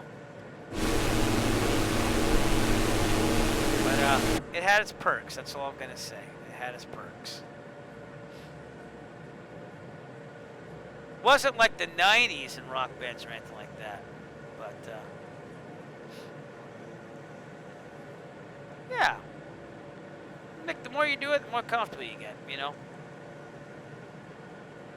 Yeah, see, George made it longer than me. See, and Moon Chaser, same thing. So, I thought I was going to be 35. I thought I'd be in that rock band trying to make it.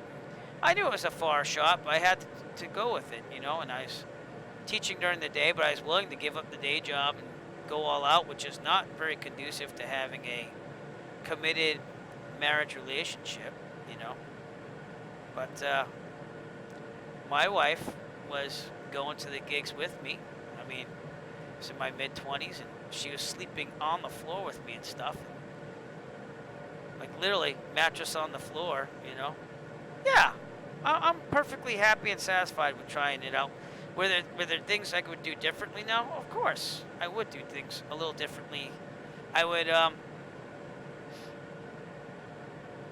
it's so hard to find good bandmates. Like, you could be good people still. Like, I really think they're really good guys and stuff, but it's really hard to find driven people, if that makes sense. And I think I could have been a little bit more driven because of that. I should have been kicking people in the pants.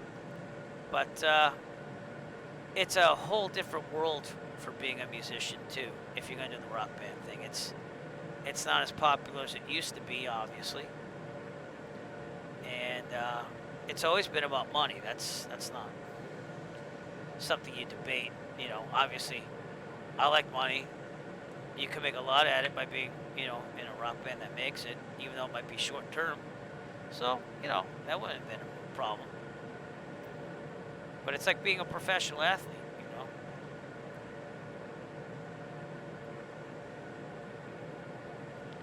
Well, you know, you could be a successful musician and not be a performer, you know. I mean, I was a straight-A computer science student before I did music, but even then I was going to do music education with it because I wasn't just going to say, look, I got this piece of paper that says I can play guitar. I'm not going to pay all the money for college to have a piece of paper that says I can perform, you know. So, I know you're just teasing me. I can't believe the people that did go to my college just to get a piece of paper that says they can perform on an instrument, because it doesn't mean much, you know. There's a lot of connections and stuff. But, you know, I enjoyed my time, you know, so.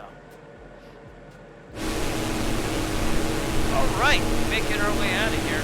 Bayport should be be. Down here somewhere, you know what I'm looking for, right? For that river. School. I think that would be the school, right? No? There it is. That's Bayport, I think. It's just a little hazy still. Retro USA Flying Club, famous airport destination, Bayport. That is it. Because the highway's over here. Here's that little track that's north of it, so. It is, yeah.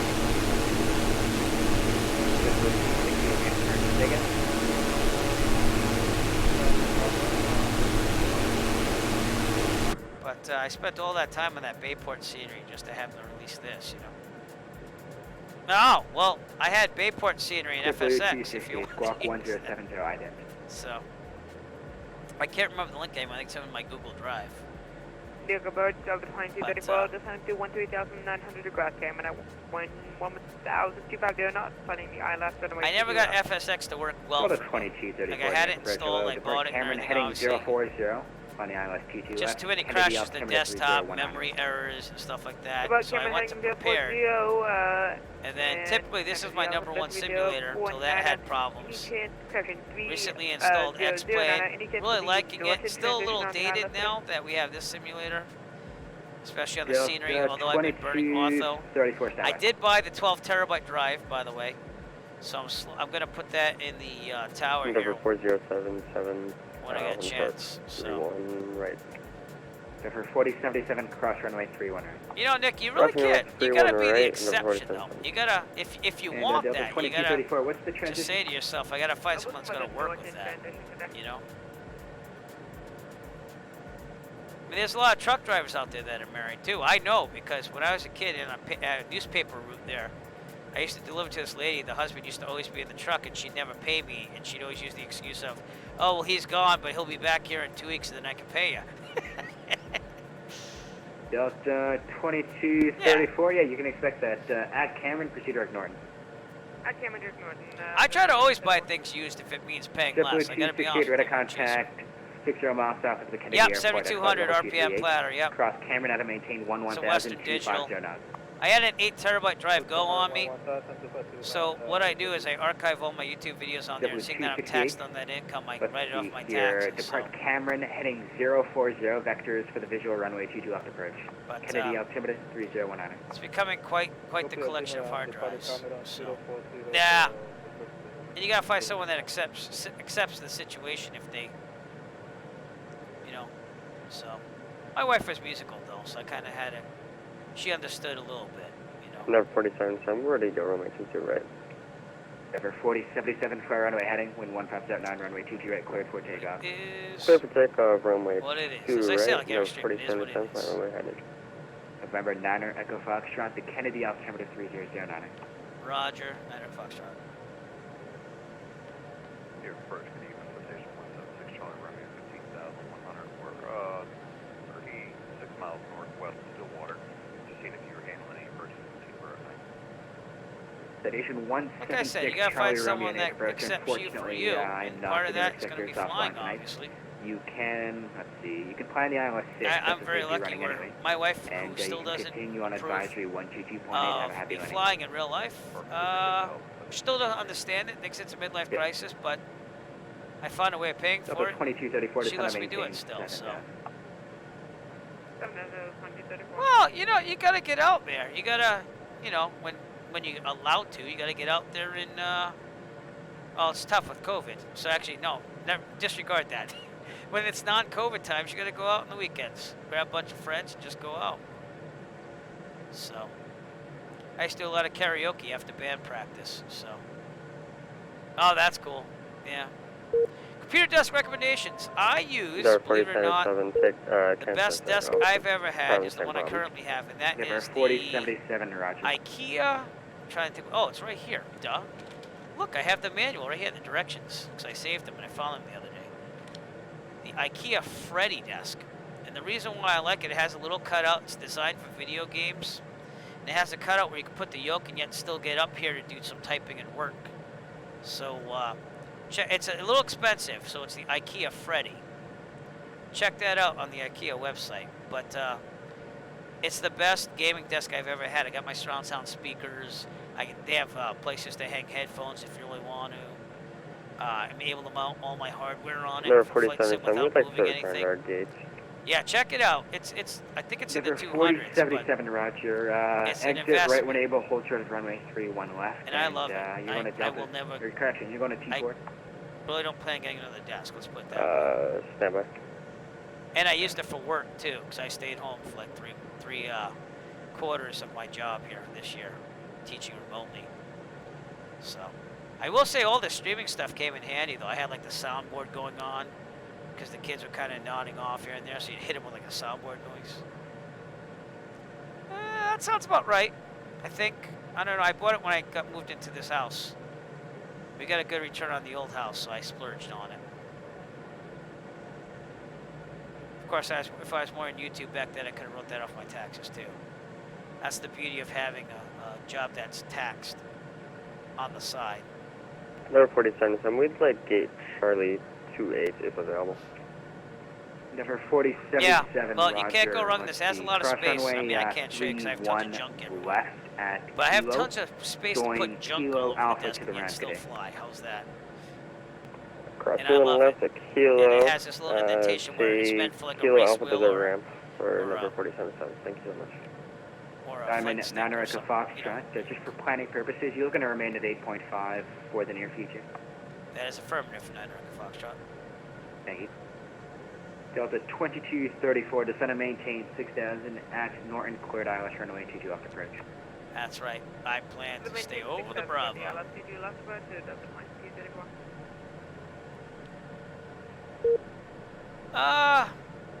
Yeah, I mean, the way how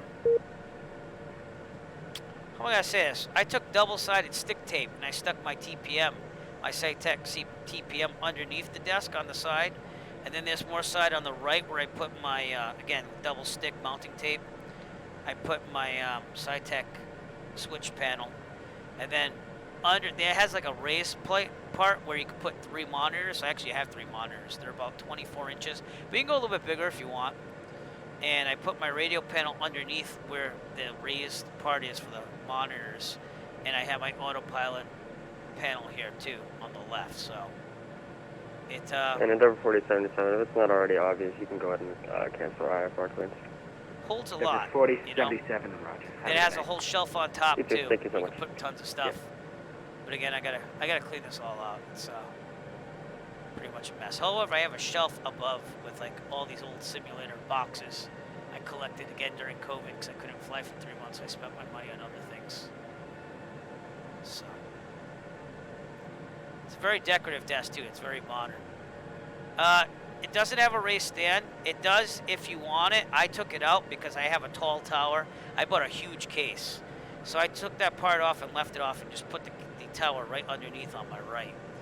So, but it holds everything. But you can use that raised part too as well if you need it.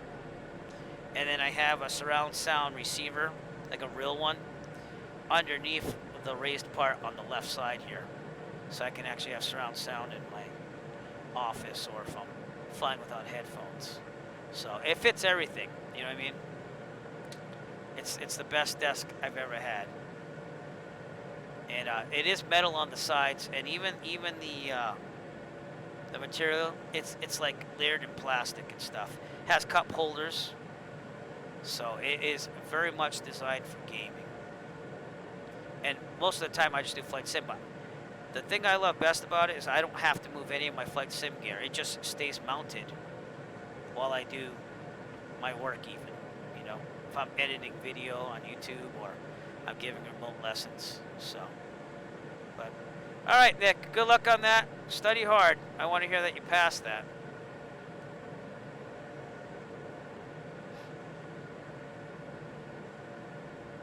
But it is the best gaming desk I've seen.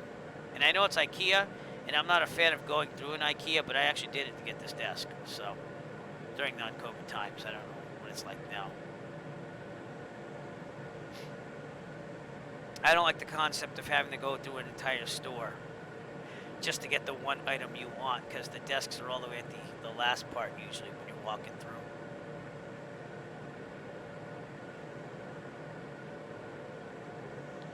The side shelves, they do adjust up and down a little bit. I put my surround sound the surround speakers on there because I don't have place to put them on my sides. So they do move up and down. There's like 3 or 4 slots. So yeah, I mean, you know, you could take a little liberty with the shelves, I would say. Like on the right here, I just didn't use that bottom part. I put the big tower down there. So. Oh. Well, there you go, Moon Chaser.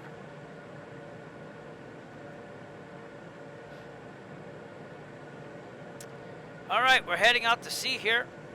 We should see JFK maybe. Off the coast there, out in the distance. Right there. And it's not going to load that well because it's going to save those resources. But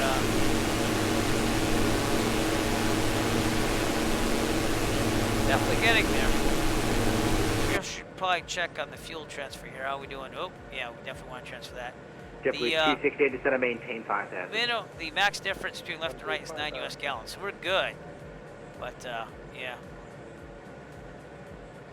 I have the shelf at the top for my monitors. So I have it above the monitors, the top shelf. Piper 751, and, again, it has it on a raised platform, so the monitors sit up more at your eye level. Can we do the skyline round at nighttime? I forget. November 751, Lima uniform. To be honest, so yeah, I'm not it's sure. expensive, but let me have a look. I'll get back to you. For me, it's like the last desk I'll buy unless it breaks. Right. And even then, it's I've spilled stuff on it and stuff. Bridge 3, November. It's great. I've had kids climb all over it. Nothing is broken. Nothing at all. Right. And it's very sturdy. It's not, even if it is particle board, which I don't even know if it is or not. They have a heavy plastic coating on everything. It's not like just on top either. It's around all the parts. So that's what you're paying for. And a gamer designed it, if I remember right, too. November 1 Lima uniform. The Skyline route is open during the night. Okay, great. I'll call you when I get close. Great. Thank you, sir. Appreciate it. Roger. See you soon. All right, we're on our way. We're very close now. So there we are. And of course, we don't want to go in the warning area, so we'll probably go a little closer into the Bravo here. But again, we're above it, so we're at 8,500. Or else we will be once I trim up again. And there is Lakewood right out there. I typically like to pick a runway, an airport with 2 runways, so maybe in real life I might go to Monmouth instead, but I just went with Lakewood because it was something new.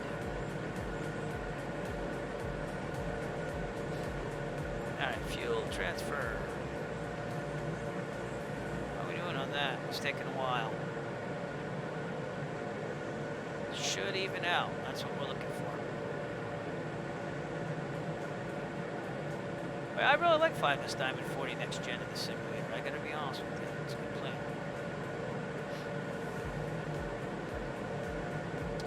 And the monitors, they sit on a shelf, and then there's a shelf that goes above that. Does that make sense? Where you can put stuff. So, I love this desk. If anyone asks me what desk to buy, especially for flight sim, because it indents, you can have the yoke in and not have it like out in your gut when you're trying to type. This is the desk to get. Again, we are right off here, off the coast of New York. We're landing around here. So, Delta 2234 to center, maintain 3,000. 3,000, 2234. Delta 2234, maintain 3,000 to establish. 3,000 to establish. yeah, there's like a little elevated shelf for the monitors. And then right above the monitors, they have a top shelf, which I don't think you have to install unless you want to. If you want huge monitors, like a triple monitor setup, you could have the top shelf not be there. But I wasn't going to get that big with triple monitors, even though, what's his name there? Who's that guy on YouTube? He was a Microsoft employee. Barnacle Nerdgasm. He has like 3 huge TVs as monitors. They're like 50-inch or 40-something inches. And that was pretty cool. So I was almost like, yeah, I want that. Depart But Cameron, then heading I just 040, got some vectors for the visual runway 22 left Asus approach. Kennedy 1080p altimeter monitors. 3009. I think I bought 2 of them used and 1 of them brand new. So, and they're all the same, but I might upgrade these someday because these have a problem with the contrast setting. They're not like 521 depart terrible. Cameron, They're actually heading pretty good after I 040. set them up. But there are better monitors out there. Again, I was trying to save money wherever I could. JetBlue 5211, expect the visual runway 22 left approach. Kennedy altimeter 3019. But again, it also helps, again, having a business with YouTube and stuff, because you can write off all this stuff. Because I do use it for video creation and editing and stuff like that, so. That's what things, you know, you can get away with a little bit more than buying things, so.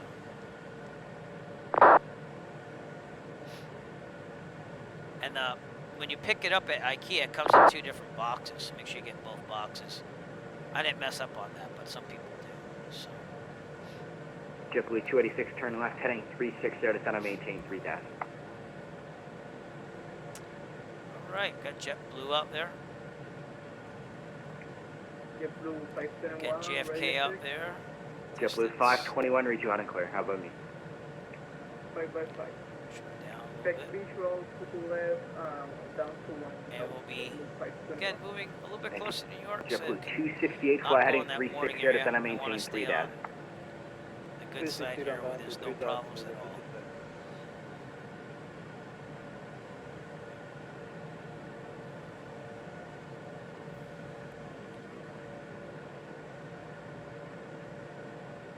Yeah, like I said, it's a little expensive, but it's worth every penny if you ask me. But we got our new house. That was one of the things I wanted. I wanted an office. My old house was pretty cool. I was into gaming laptops then, though. I hadn't built a custom computer by myself since like 2002. So I was buying gaming computers and using them at school too, because I needed that power for the composition. What's called a digital audio workstation for school. So I was teaching music technology and stuff, and I was also recording, obviously, at my own house. But we used to have like a big living room. It was a weird house, but it had a nice living room, and I'd have the laptop there, and I could still watch TV and be with the wife. But when it came to a new house, I was like, I want a place where I can have everything set up, and so we made sure I got an office, which is the 3rd bedroom. But kind of like a man cave office now, so.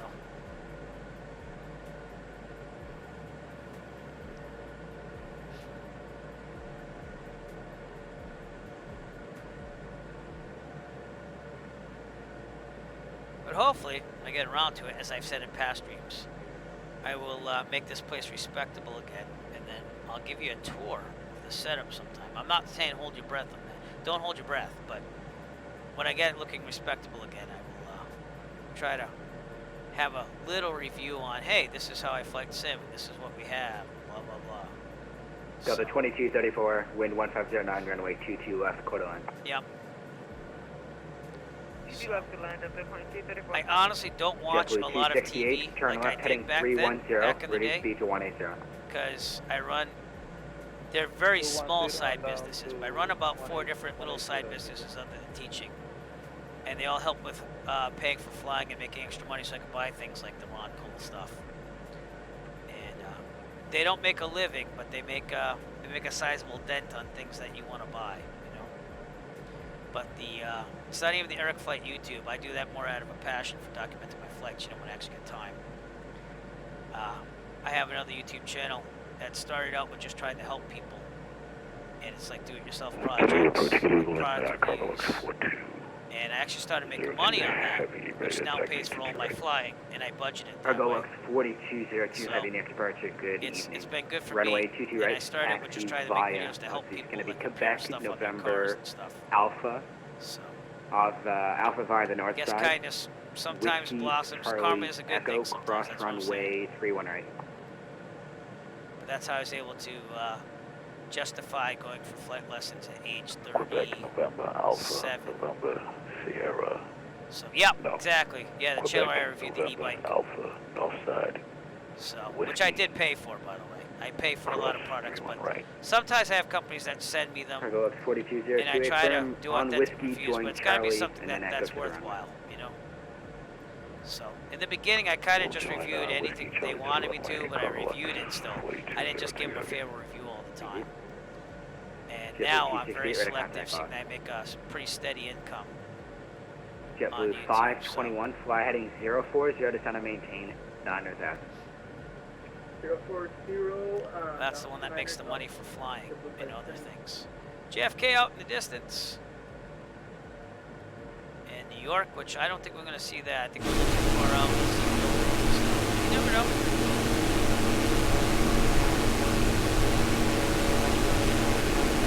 It wasn't easy. I did make my wife angry with the amount of time I was spending making videos at first. But I was a man on a mission, you know. I also started YouTube on that channel at the right time because they allowed you to make money right away as long as your channel was just approved to show ads.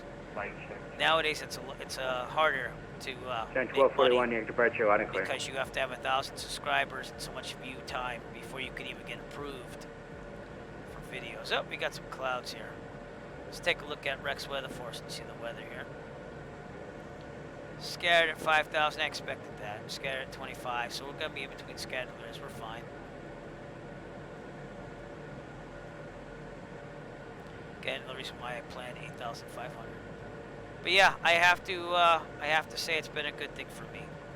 Other than my students sometimes finding out the channel and then trying to haze me on that, you know. Then I just block them. That's the only downside.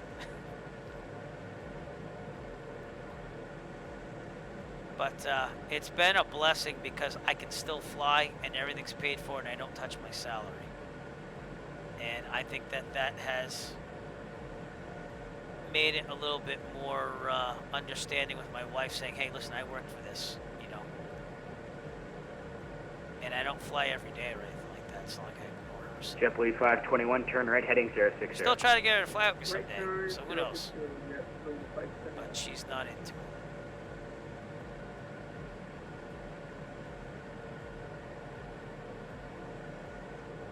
And the kids can't go because she won't let them go, but she's just trying to be protective, you know. All right, we're gonna have to get a weather report here for Lakewood pretty soon. Probably as soon as we get out of the Bravo here. Out of 2234, welcome to Kennedy. Taxi Juliet Alpha to the ramp, cross runway 22 right. That's where we are, right outside New York. Yeah, see that's broken again. We'll try to get through a hole here. We should be fine. It's more than enough area over there. I find a lot of private pilots too, they'll get the license, but then they'll run out of money. And again, that's because it's kind of a catch-22. You could do the license, you can get it done, but then you need the money to keep it going. You know, I'm not saying, I mean, sometimes I go a month without flying because of weather and stuff, but I just save that money up and I have a budget and I have everything on a spreadsheet. I have everything literally calculated from the first day I took lessons on because I wanted to know exactly how much I was spending. And yet I was told, no, don't bother with that. You don't want to know how much. I know how much I spent, and it's more than the average person, like, because, again, I had a family and a wife, and, you know, it took me a lot. I had a lot less consistency than most people going for private, but I knew that was going to cost me more money, which was alleviated by the fact that I was making a little bit of income on YouTube, and it just kept growing as I kept hitting after it. So, and trying to help people. It wasn't just about the money. You know, I was trying to come up with content that would help people. But if the Eric Flight channel, if that'd be interesting to people, I'd like to see that grow a little bit. I have to get more on videos on that. That's my fault. I just haven't had enough time. I have like 8 videos to edit. And the problem is that I started getting all fancy with putting 3 cameras in the cockpit. So you have to like change camera angles. It just, you have to edit it out because, like, especially the Key, New Hampshire one, that was like a 3-hour flight. So I'm not going to show 3 hours of video, you know what I'm saying? And in fact, I've decided to only show me flying from Plymouth to Keene, so I'm almost done with the editing. But then I have to choose what camera at what time, and it just takes a lot of time there. But I just want to share it with people, and I want to document it for myself, you know. And like most things on YouTube, if it's quality enough and most people like that type of thing, C68 radar contact. then eventually we'll Wind make 1 money. President 9 But, runway 22F Coda line. we'll be good for now, you know. It's more for me and for people who like to see it. JetBlue 521, turn left, heading But I do have to 020. get back on the editing. So hopefully April vacation I'll get a video or two done. New York, And if you haven't checked out the Eric Flight YouTube channel, search for Eric Flight on YouTube and check some of the real world flight climbing videos through there. 3000 West Skyline Road. There are a number there. And then VFR But, flying to Bayport. I take the cameras with me whenever I fly. November Sometimes it comes out good, 751 other Lima times it comes uniform, out welcome not back, as good. and you're tracking to New York approach, squawk 0301 It takes Ida. a lot of editing. So. 0301. All right. Well, we'll be out of the Bravo in a couple minutes. We are November 1 Lima uniform, radar contact. 16 minutes out. So we're Cleared almost at the end through of our flight Bravo today, ladies and airspace gentlemen. by the Skyline route northbound, maintain To VFR at Lakewood, 2000 until New further advice. Jersey, which would be And the the first leg Newark altimeter 3006. for getting the sun in Cleared front. north via the If I was skyline, planning it in real life. and we'll maintain VFR at below 2000 now. Might have And been. copy the altimeter. Thanks, sir. Again, JetBlue Monmouth 521 Executive, because they have Center 2 maintain runways contact. there, so that way we can have a better crosswind if you needed to, but I think we're going to be okay. And we're going to have to get some weather here, so let me monitor that COM 2. As long as it works here. I'll have to turn COM 2 on. What's it? Lakewood is 122.8. Well, that ain't going to help me because that's the Unicom for VATSIM, but we'll see. Okay, and actually I should put that on COM 2. Whoops. And let's see what it does. And as I'm turning down the shore here, this is great. There was a cloud in front of me, to be fair. There's the COM 2 button. There it is.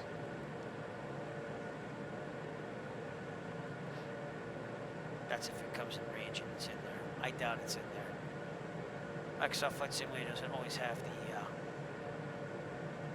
radio frequencies here. Let's see if it's in there. Can't even go. Oh, Liquid's in there. Oh, it is in there. Okay, well, maybe we have to get closer, that's all. Alright.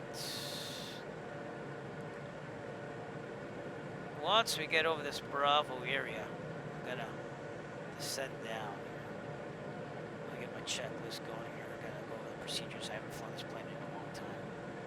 Approach the landing. Adjustable back seats upright. Safety harness. Check by yeah, whatever. Controls. Landing lights required. Fuel pumps on. That's approach the landing though. That's not descent. Descent. Power lever. Probably about 30%. Airspeed trim. Let's see. There's engine indicators. So.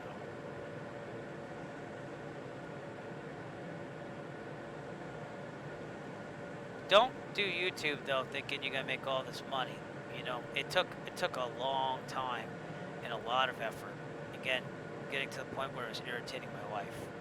So I've backed off on that. I used to try to do like 3-4 videos a week, and I have enough stuff to do that, but it was JetBlue 521 to center getting to maintain be a lot, if you know what I mean. But that's how I did it. You know, it was consistency, reviews, repair videos whenever I repaired something, lawnmowers, anything.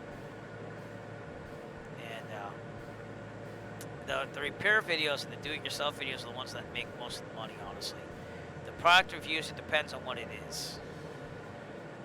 So, I do it as a hobby, but it makes money for flying.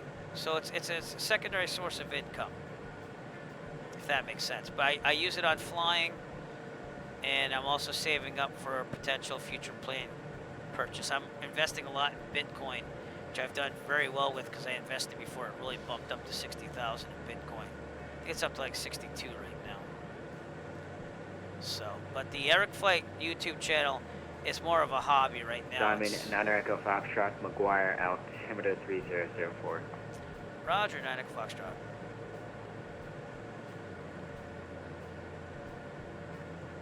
Alright.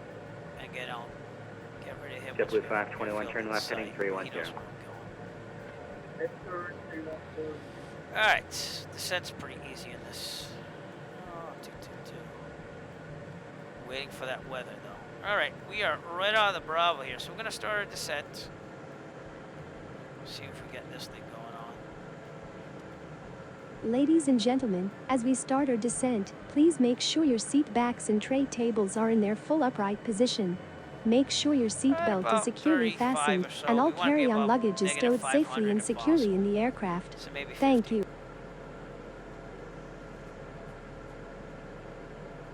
See what that does. Alright. I mean, it says Lakewood has a frequency in the simulator. Hopefully that is weather. No, they don't have weather. So that would be just Lakewood. JetBlue 521, maintain 180 Which it is, because I'm an idiot. The AWAS is on 122.8 though in real life too, so let's do Monmouth then. 121.625.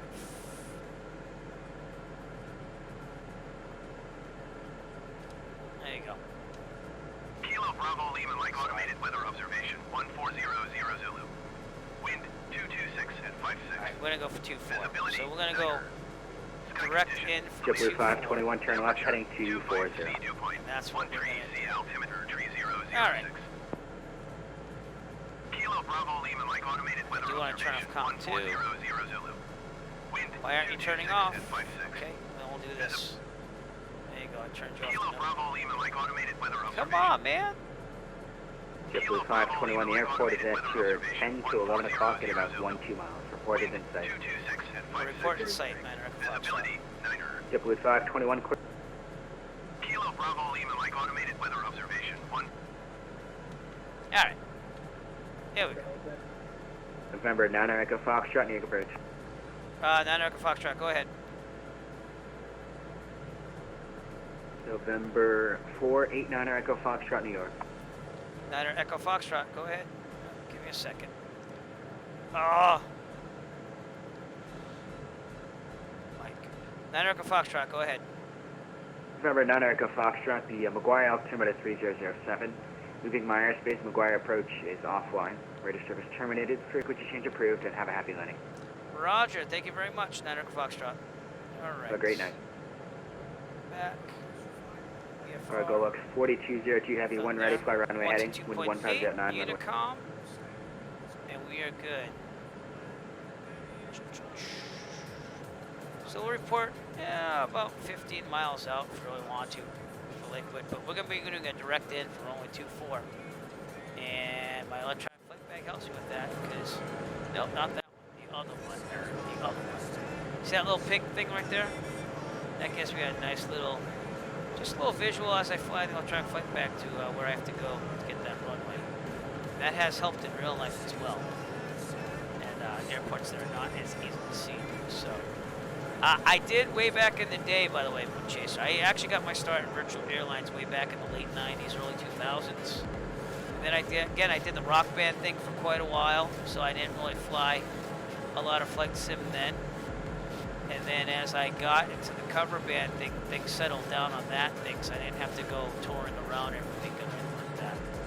So then I got back just in flight sim in general, and I flew a couple jets, but nothing too heavy. I actually got more into editing and 3D graphics and stuff like that on prepared in FSX. And then as soon as I started my lessons in 2016, it was all general aviation from there on out. So it's been a while. But yeah, I actually used to like run a virtual airline. I was, I'm gonna date myself here. I think it was like 1999. I was the Gateway Airlines Los Angeles hub captain. And then I actually tried to start my own virtual airline called Universal Airlines, which, you know, by that point, it was so oversaturated that it was hard to get pilots in a virtual airline. But I got a couple. And it was good because I was young and, you know, single and living at home with my mom and dad still before I was about to enter the workforce, you know, so it was a different time back then. All right, pattern altitude's about 1,050 or so. It's 42 AGL here at Lakewood. Should be up ahead.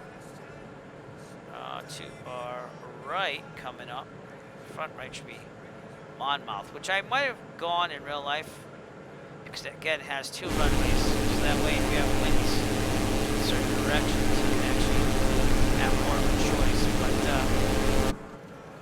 it worked out tonight with Lakewood, because it's directed for 2-4, so. And we're going to call extended final on this. We're not even going to do a pattern. So. But yeah, I used to do the 737s and the Airbus 320s and stuff like that. 757, I think, is the aircraft I qualified for the most. But I started on the Flight Sim 98, and I did like the tutorials on that. Then I joined Gateway Airlines, and I started flying the Beach 1900. Is that what they call it? I think that's what it was called. Then I worked my way up through the CRJ to the 737s and the 320, and then ultimately kind of got up to the 757 because I went at flight hours rankings. But I did about 400 hours, and I never did compressed times back then, so that was a pure 400 something hours of flying. Because again, I had time and I was young. But my brother actually got me in the Flight Sim. He was very much in the Flight Sim, so there you go. Yeah. But he wouldn't show me how to fly the Flight Sim. This is back in like 94, 95. So then I taught myself in 98. And it was my escape from being at music college, because I'd be practicing. I'd be practicing up to, playing, I should say, up to 12 hours a day of guitar. So once in a while you need that release, you know, because you can only do so much with the muscles in your arm for 12 hours. As I learned later on through surgery because of playing guitar. Yeah, you needed that release, and that's how I relaxed. I did Flight Sim. I got a lot of flack from other people on that. Why is this? Oh, it's loading scenery. Because a lot of musicians were like, "Oh man, look, you got this and that," and I brought the whole computer system. I had surround sound and Flight Sim yoke and stuff. But I got a couple of other people involved in that, so I wasn't the nerd for long. So I don't consider it a nerdy thing. I think it's very highly intellectual. And then obviously when I got the chance to do private pilot, it's something I always wanted, and I'm glad I did it. So.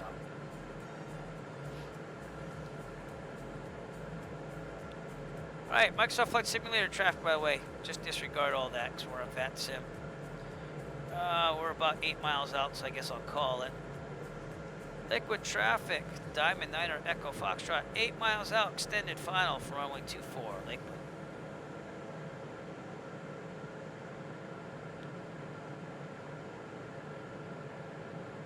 Never got into bush flying. Something I will probably try.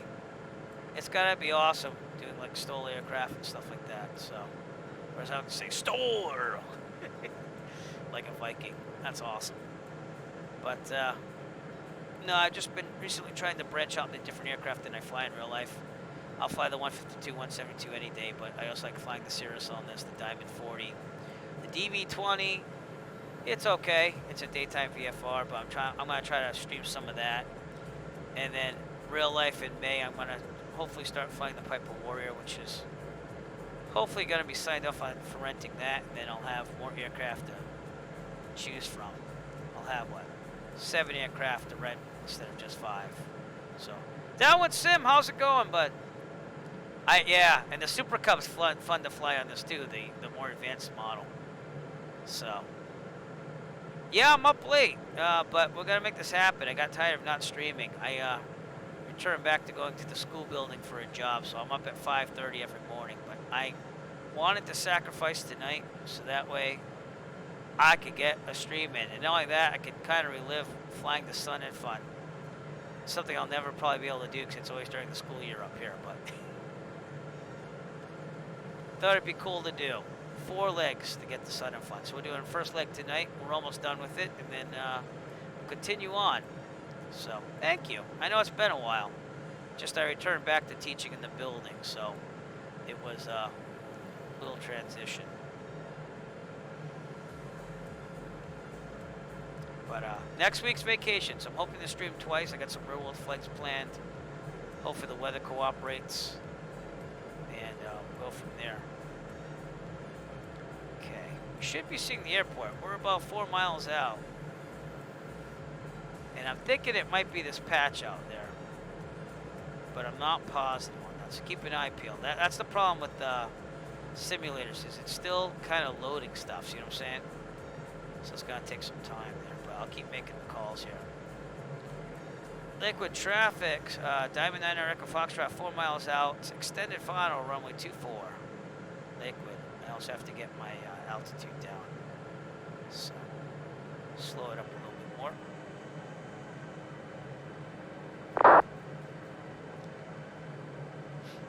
Someone's out there from Newark. I gotta be honest with you, and I'm not trying to be snooty when I say this. I don't know how you fly in VATSIM with text. I did that way back in the 90s, and I thought it was cumbersome back then. So, no, but if you want, Harrison just joined us. Harrison Ford, ladies and gentlemen. The man, the myth, the legend. Much like Dan Flats, if he's still watching. Probably not, but we got Harrison Ford on board for the final landing tonight. So, by the way, this is what we will be attempting to do tonight. Stick the landing. In this challenge, the pilot will do his best to avoid certain death by keeping the plane on a good flight path with a constant angle. I think I'm overflying the airport. Oh, yeah. Good. Stick the So that's Liquid, everyone. Right there. That's where we're going to land. So I might as well just call Liquid traffic. Diamond 9 Echo Foxtrot overflying the airfield at 2,500. Liquid. I overflew it, but it's okay. Harrison Ford distracted me. I blame it on this guy over here. Avoid certain death. That is correct. So what we'll do now is it's a right pattern for 2-4, so we will overfly, keep descending, do a teardrop, and do a right 45 for runway 24. And we know it's a right pattern because if you look at the sectional, it says RP 24. No stall. No stall. No stall.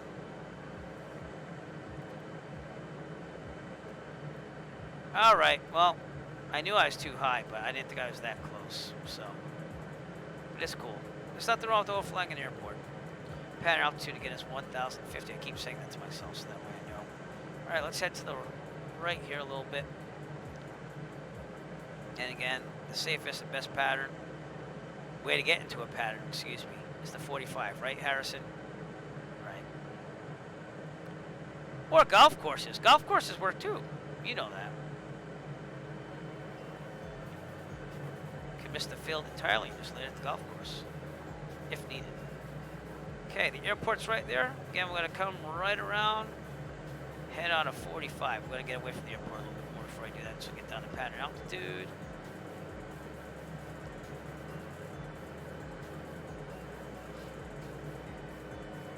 Also, I should get my approach speeds if I have to write that down. Nope, I didn't. Okay, but that's all right. What we typically do, or at least I do, is I do takeoff flaps on base, and then put the landing designation of flaps on final, and I slow down, so. That's awesome. Moon Chaser, that is awesome. And Harrison is always happy. I like to think that's a little bit to do with me. He knows he's safe. He knows he's safe. I gotta get more people. I gotta get more celebrities to fly with me, though. So that's gonna happen when I get more time. Maybe again over vacation. I got tons of plans, though. Okay, the airport is out there. I don't know if you can see it. I believe it's that airfield right there. Yes, it is. And we're gonna do the teardrop back in there. I'm gonna trim them just slightly. Right, exactly. I like to help my senior citizens out. Okay, trim it up.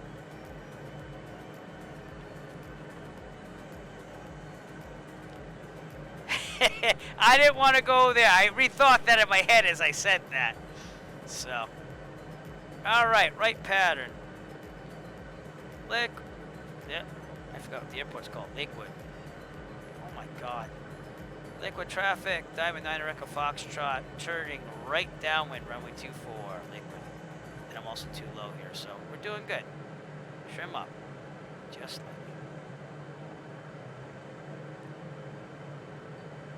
Alright, we should be somewhat parallel. Right? Yeah, well, not bad. We're maybe a little close there, so we'll angle out just slightly. Alright, get that speed up there. When you're at an unfamiliar airport like this one for me, I might extend the down. Gives you more time for setup, so. And this is only on high settings. I lowered my settings to high, by the way. So it has good graphics at lower settings. I can't complain. Okay. Turn base pretty soon. Right about, let's get a visual here. Maybe like right over here. That's what I'm thinking. Alright, turning base. Notice that we're pattern altitude. Okay, now lower it here a little bit.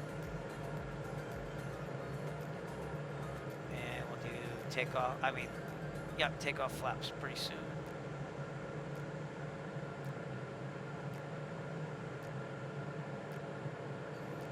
Okay, takeoff flaps. Then we're probably going to turn right onto final. Yep. In the real world, we have better peripheral vision, so we can actually do things. I'm going to slow this thing down more. Probably should have went slower on that flap extension, but we're okay. It's not going to rip off right there. All right. Landing. Throttle out, because we're a little high. Oh, cool. Awesome. Well, nice to have you here, Operation Aviation. That's usually what happens on these Twitch streams, too, is that people will come and say, oh, I live around there and stuff. So it's cool when people can tell me more about the airports and stuff. Here we go. We should land probably around 75. I'm probably going to be a little too fast. That's why the throttle's out. And here we go. Winds would be off our left. There we go. Still a little fast, but getting there.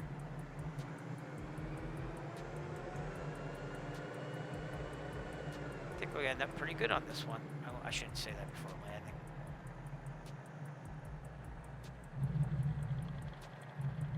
Yeah, a little bounce. Alright, aerodynamic braking and brakes a little bit. I like aerodynamic braking in the real world. I hardly hit the brakes in the real world. And what I'm going to do is I'm going to turn off the taxiway. Thank you. Thank you.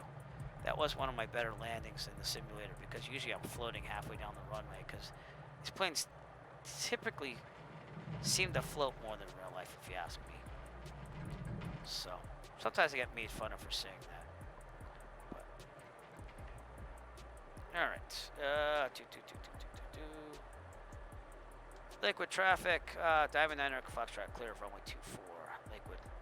Alright, here's what we're going to do. We're going to look at this together. Because whenever I don't really have an airport diagram and I get a little lost. First off, I do this ahead of time, so. But you could take Google Maps and get a really good overview of the airport. Satellite imagery.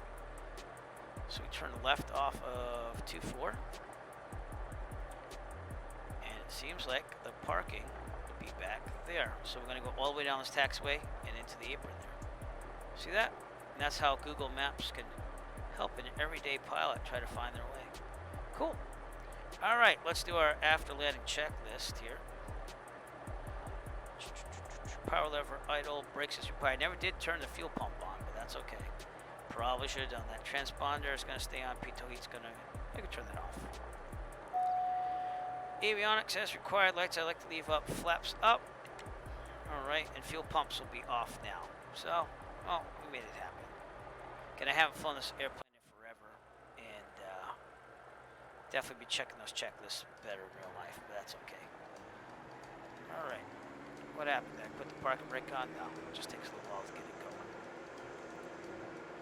Welcome to Lakewood. Did I say Lakewood? Yeah, Lakewood. And we'll do my typical, I'll try to send the drone out. Harrison, thank you for joining me on the landing, at least today. I don't even know how you got in here. How did this guy get in my plane? I don't know. But he made it. And Yeah, we'll try to take the drone out a little bit. Let me just park the plane first. It's going to be straight ahead all the way down. Again, thank you all for joining me tonight. I know it's been a while since I streamed. I did stream on Sunday, though. We flew in the UK and France, crossing the English Channel, VFR, and an event I hosted for the Rich USA Flying Club. That was a little bit of a learning experience. So, there you go. Downwind Sim, you made it happen. You brought the magic tonight. So, got to get some other people. I did look into getting Charles Lindbergh for an appearance, but I just haven't dug him up. Get it? Ha ha. Okay, that was corny. Oh my God, it's quite bumpy there. Again, this does have fuel. That's the other thing I looked at in Sky Vector is how much the fuel would cost. I think it was $4 something a gallon here, so. I can see that. That's probably why you have the right pattern, so. Yeah, I can see that. Let me check the chart now that you said that. Because now I'm like, did I go in the restricted area? Oh, I see what you mean. Yes, the A220. We were still out of it, but that is exactly why 2-4 is the right pattern to stay out of that. So. But yeah, definitely see that. That's why I picked it on Sky Vector, because I said if I was going to do Sun and Fun, I'd be looking for cheap places to refuel. I mean, if I rented the plane from the flight school, one, it wouldn't be worth it. But two, if it was my own plane, I'd look at fuel prices. So that's something we do. And that is the fuel truck over there. That is true. I forget the key command to call the fuel truck, but we'll try to do something with that. I think I'm going to pull in somewhere over here into these tail draggers. I could park between these two. It's gonna be a little tight, but yeah. No, I don't trust myself. Let's go down a little further.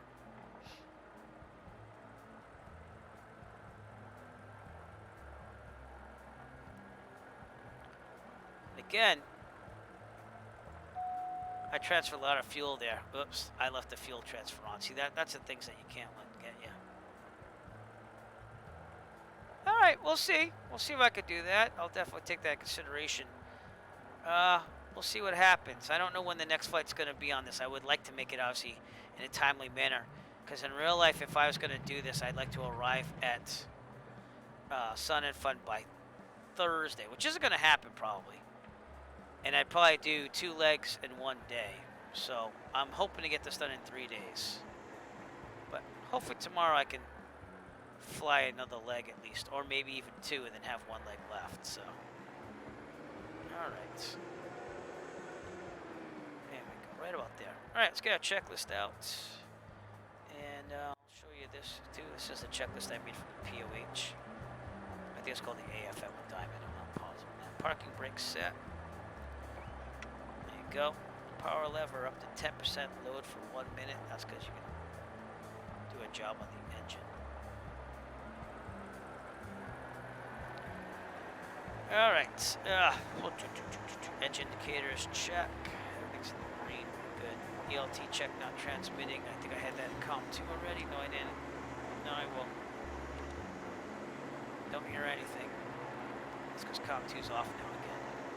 Don't know what's up with that. All right. Avionic master off. That would be this. Electrical consumers off. That means everything but strobe off, because that's your anti-collision lights. You don't turn that off till the engine's off. What else? I think that's it, right? Right, engine master off. That'd be this thing. And that will turn off the engine. That's kind of unique for an aircraft, right? Strobe off. Electric master off. And that's it. It's shut down. All right, we'll leave the parking brake on. Welcome once again to Lakewood, New Jersey. We'll take a look outside the aircraft first. It's just a nice little small airport. They obviously left out the buildings, which would have been nice if they put something there. But I don't know. Maybe someone will touch this up with scenery. We got some fuel there in the fuel truck.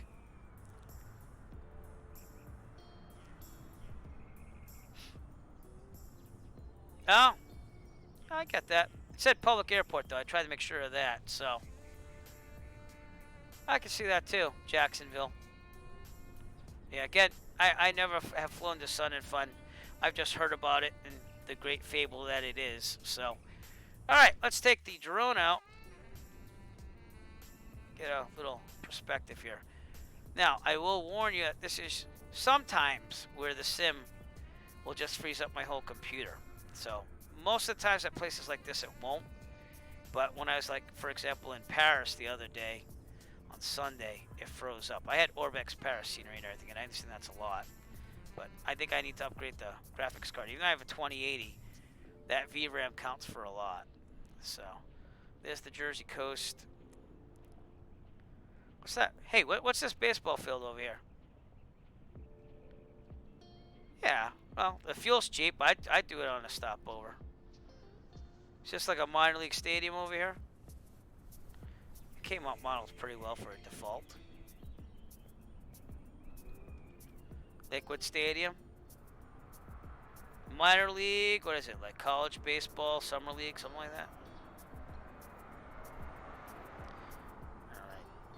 First Energy Park, that's what it says in the Google Maps here at least. So. And stadium, probably used for baseball, is the home of the field of the Jersey Shore Blue Claws. Blue Claws, I'm sorry. Probably lobsters. But if we look at this right here,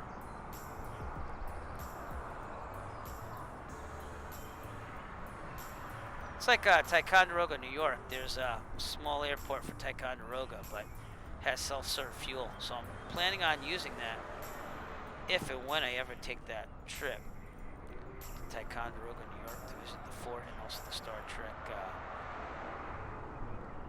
set museum there. All right, that one, Sim. Thank you very much for coming out tonight. Very much appreciate that. And you're always welcome here, so. All right, we'll just get a general overview because there doesn't seem to be much to look at here. Again, there's the airport. Wondering what this big patch is over here, this big circle. No, don't really know.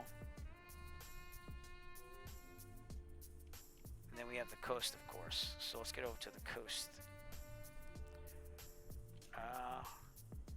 Atlantic City, I don't know how that is nowadays. Last time I went there was 2009, but that'd be a little bit more down the coast.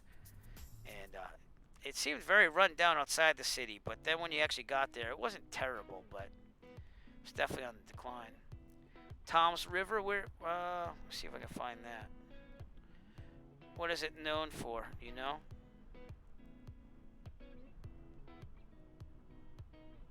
Typing it up.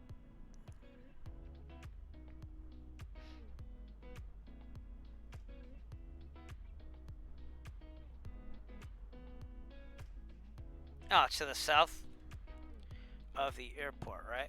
So there's the airport. We're going south. Actually, this is it right here, isn't it? Oh, great. Yeah, exactly. The boardwalk's pretty good, yeah. So, I believe that would be Tom's River over here. But cool. Yeah. Well, it's Jersey. There are townships. You know, it's very much suburban with big cities in it. New England is kind of like this, in Rhode Island at least. But, no, please do. Yeah, let me know anything that would be interesting to look at. I don't mind flying towards it. I got about 5 minutes left in me, I think, before I'm going to go. I got to wake up at 5:30 tomorrow, so I'm going to get like 4.5 hours of sleep, but I only have a half day at school tomorrow, and then I have meetings, so we're good. If there's the day to stream, it was today.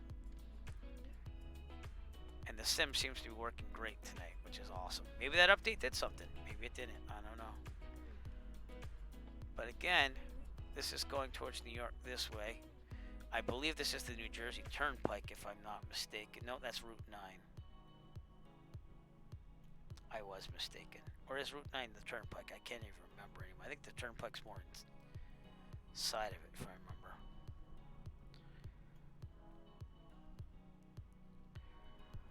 Asbury Park. Being a musician, I know Asbury Park for Bon Jovi and stuff. So that'd be up the coast here as well. Make this go a little faster.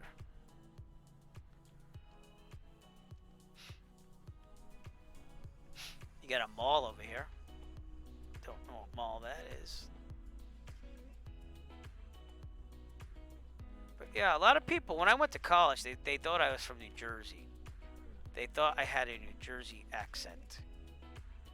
And then if you listen to me sometimes, I'll say like my R's like A's, like Kennedy's, because I'm from Rhode Island originally.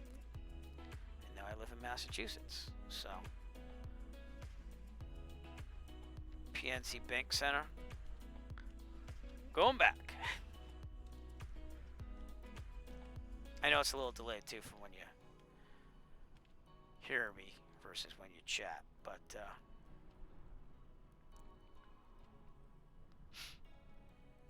well, let's take a look. Again, this is where it gets sketchy with the drone sometimes. So, but the Jersey coast, everybody.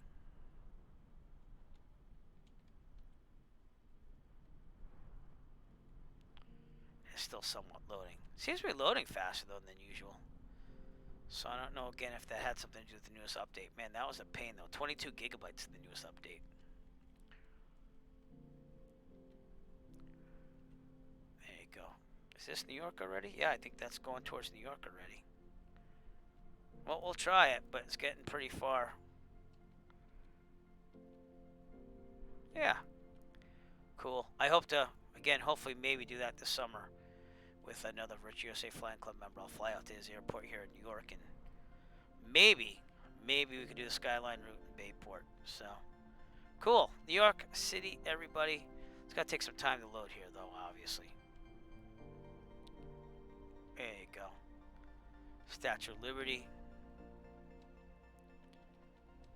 New York's gotten a lot better. I remember going in like the early 90s, and it was pretty run down, but then things got better, so. Well, there you go. For me, it'd be like, you know, seeing Boston from a distance every time I take off from Plymouth. You know what I'm saying? And the only thing I've ever done is fly over Boston on my way to New Hampshire and stuff like that. But I'm expanding as we go here. Been flying more of Connecticut than anything. But I'll let it load a little bit here. It's funny how things become a lot closer when you become a pilot, though. Like, I flew out to New Haven about a week and a half ago. So, yep, the Skyline route, yeah, which is exactly what I want to do if it's possible to fly with Jet Pilot Cinnamon from the Virgin USA Flying Club. By the way, if you want to, I'm going to give him a little shout out. He is in training. He's a airline pilot, but it doesn't seem like the shout out command's working tonight. So I don't know what's going on with that. Maybe I don't need a space. I don't know. I'm just rusty, I guess. I don't know. But Jet Pilot Cinnamon is also on Twitch when he's not training on aircraft. But that is New York City. And I think that's where we're going to end the stream tonight, ladies and gentlemen. So, thank you for joining me once again. I know it's been a while since I streamed, but it's wonderful to have lots of people show up, especially on a Wednesday night. And again, I appreciate all your support. Remember to click that follow button for me, please, if you haven't followed already. Really appreciate that. As well as visiting the Eric Flight YouTube channel. I'm sorry that I haven't updated videos in a while on that. It's just been really busy, but I have at least 8 flights to edit. So we're going to try to get that going. And so, live from New York City, on the simulator at least, this is Eric Flight. And we'll see you hopefully soon, because we want to get these flights to Sun and Fun done. So, have a wonderful night, and remember to tip your bar and waitress staff very well.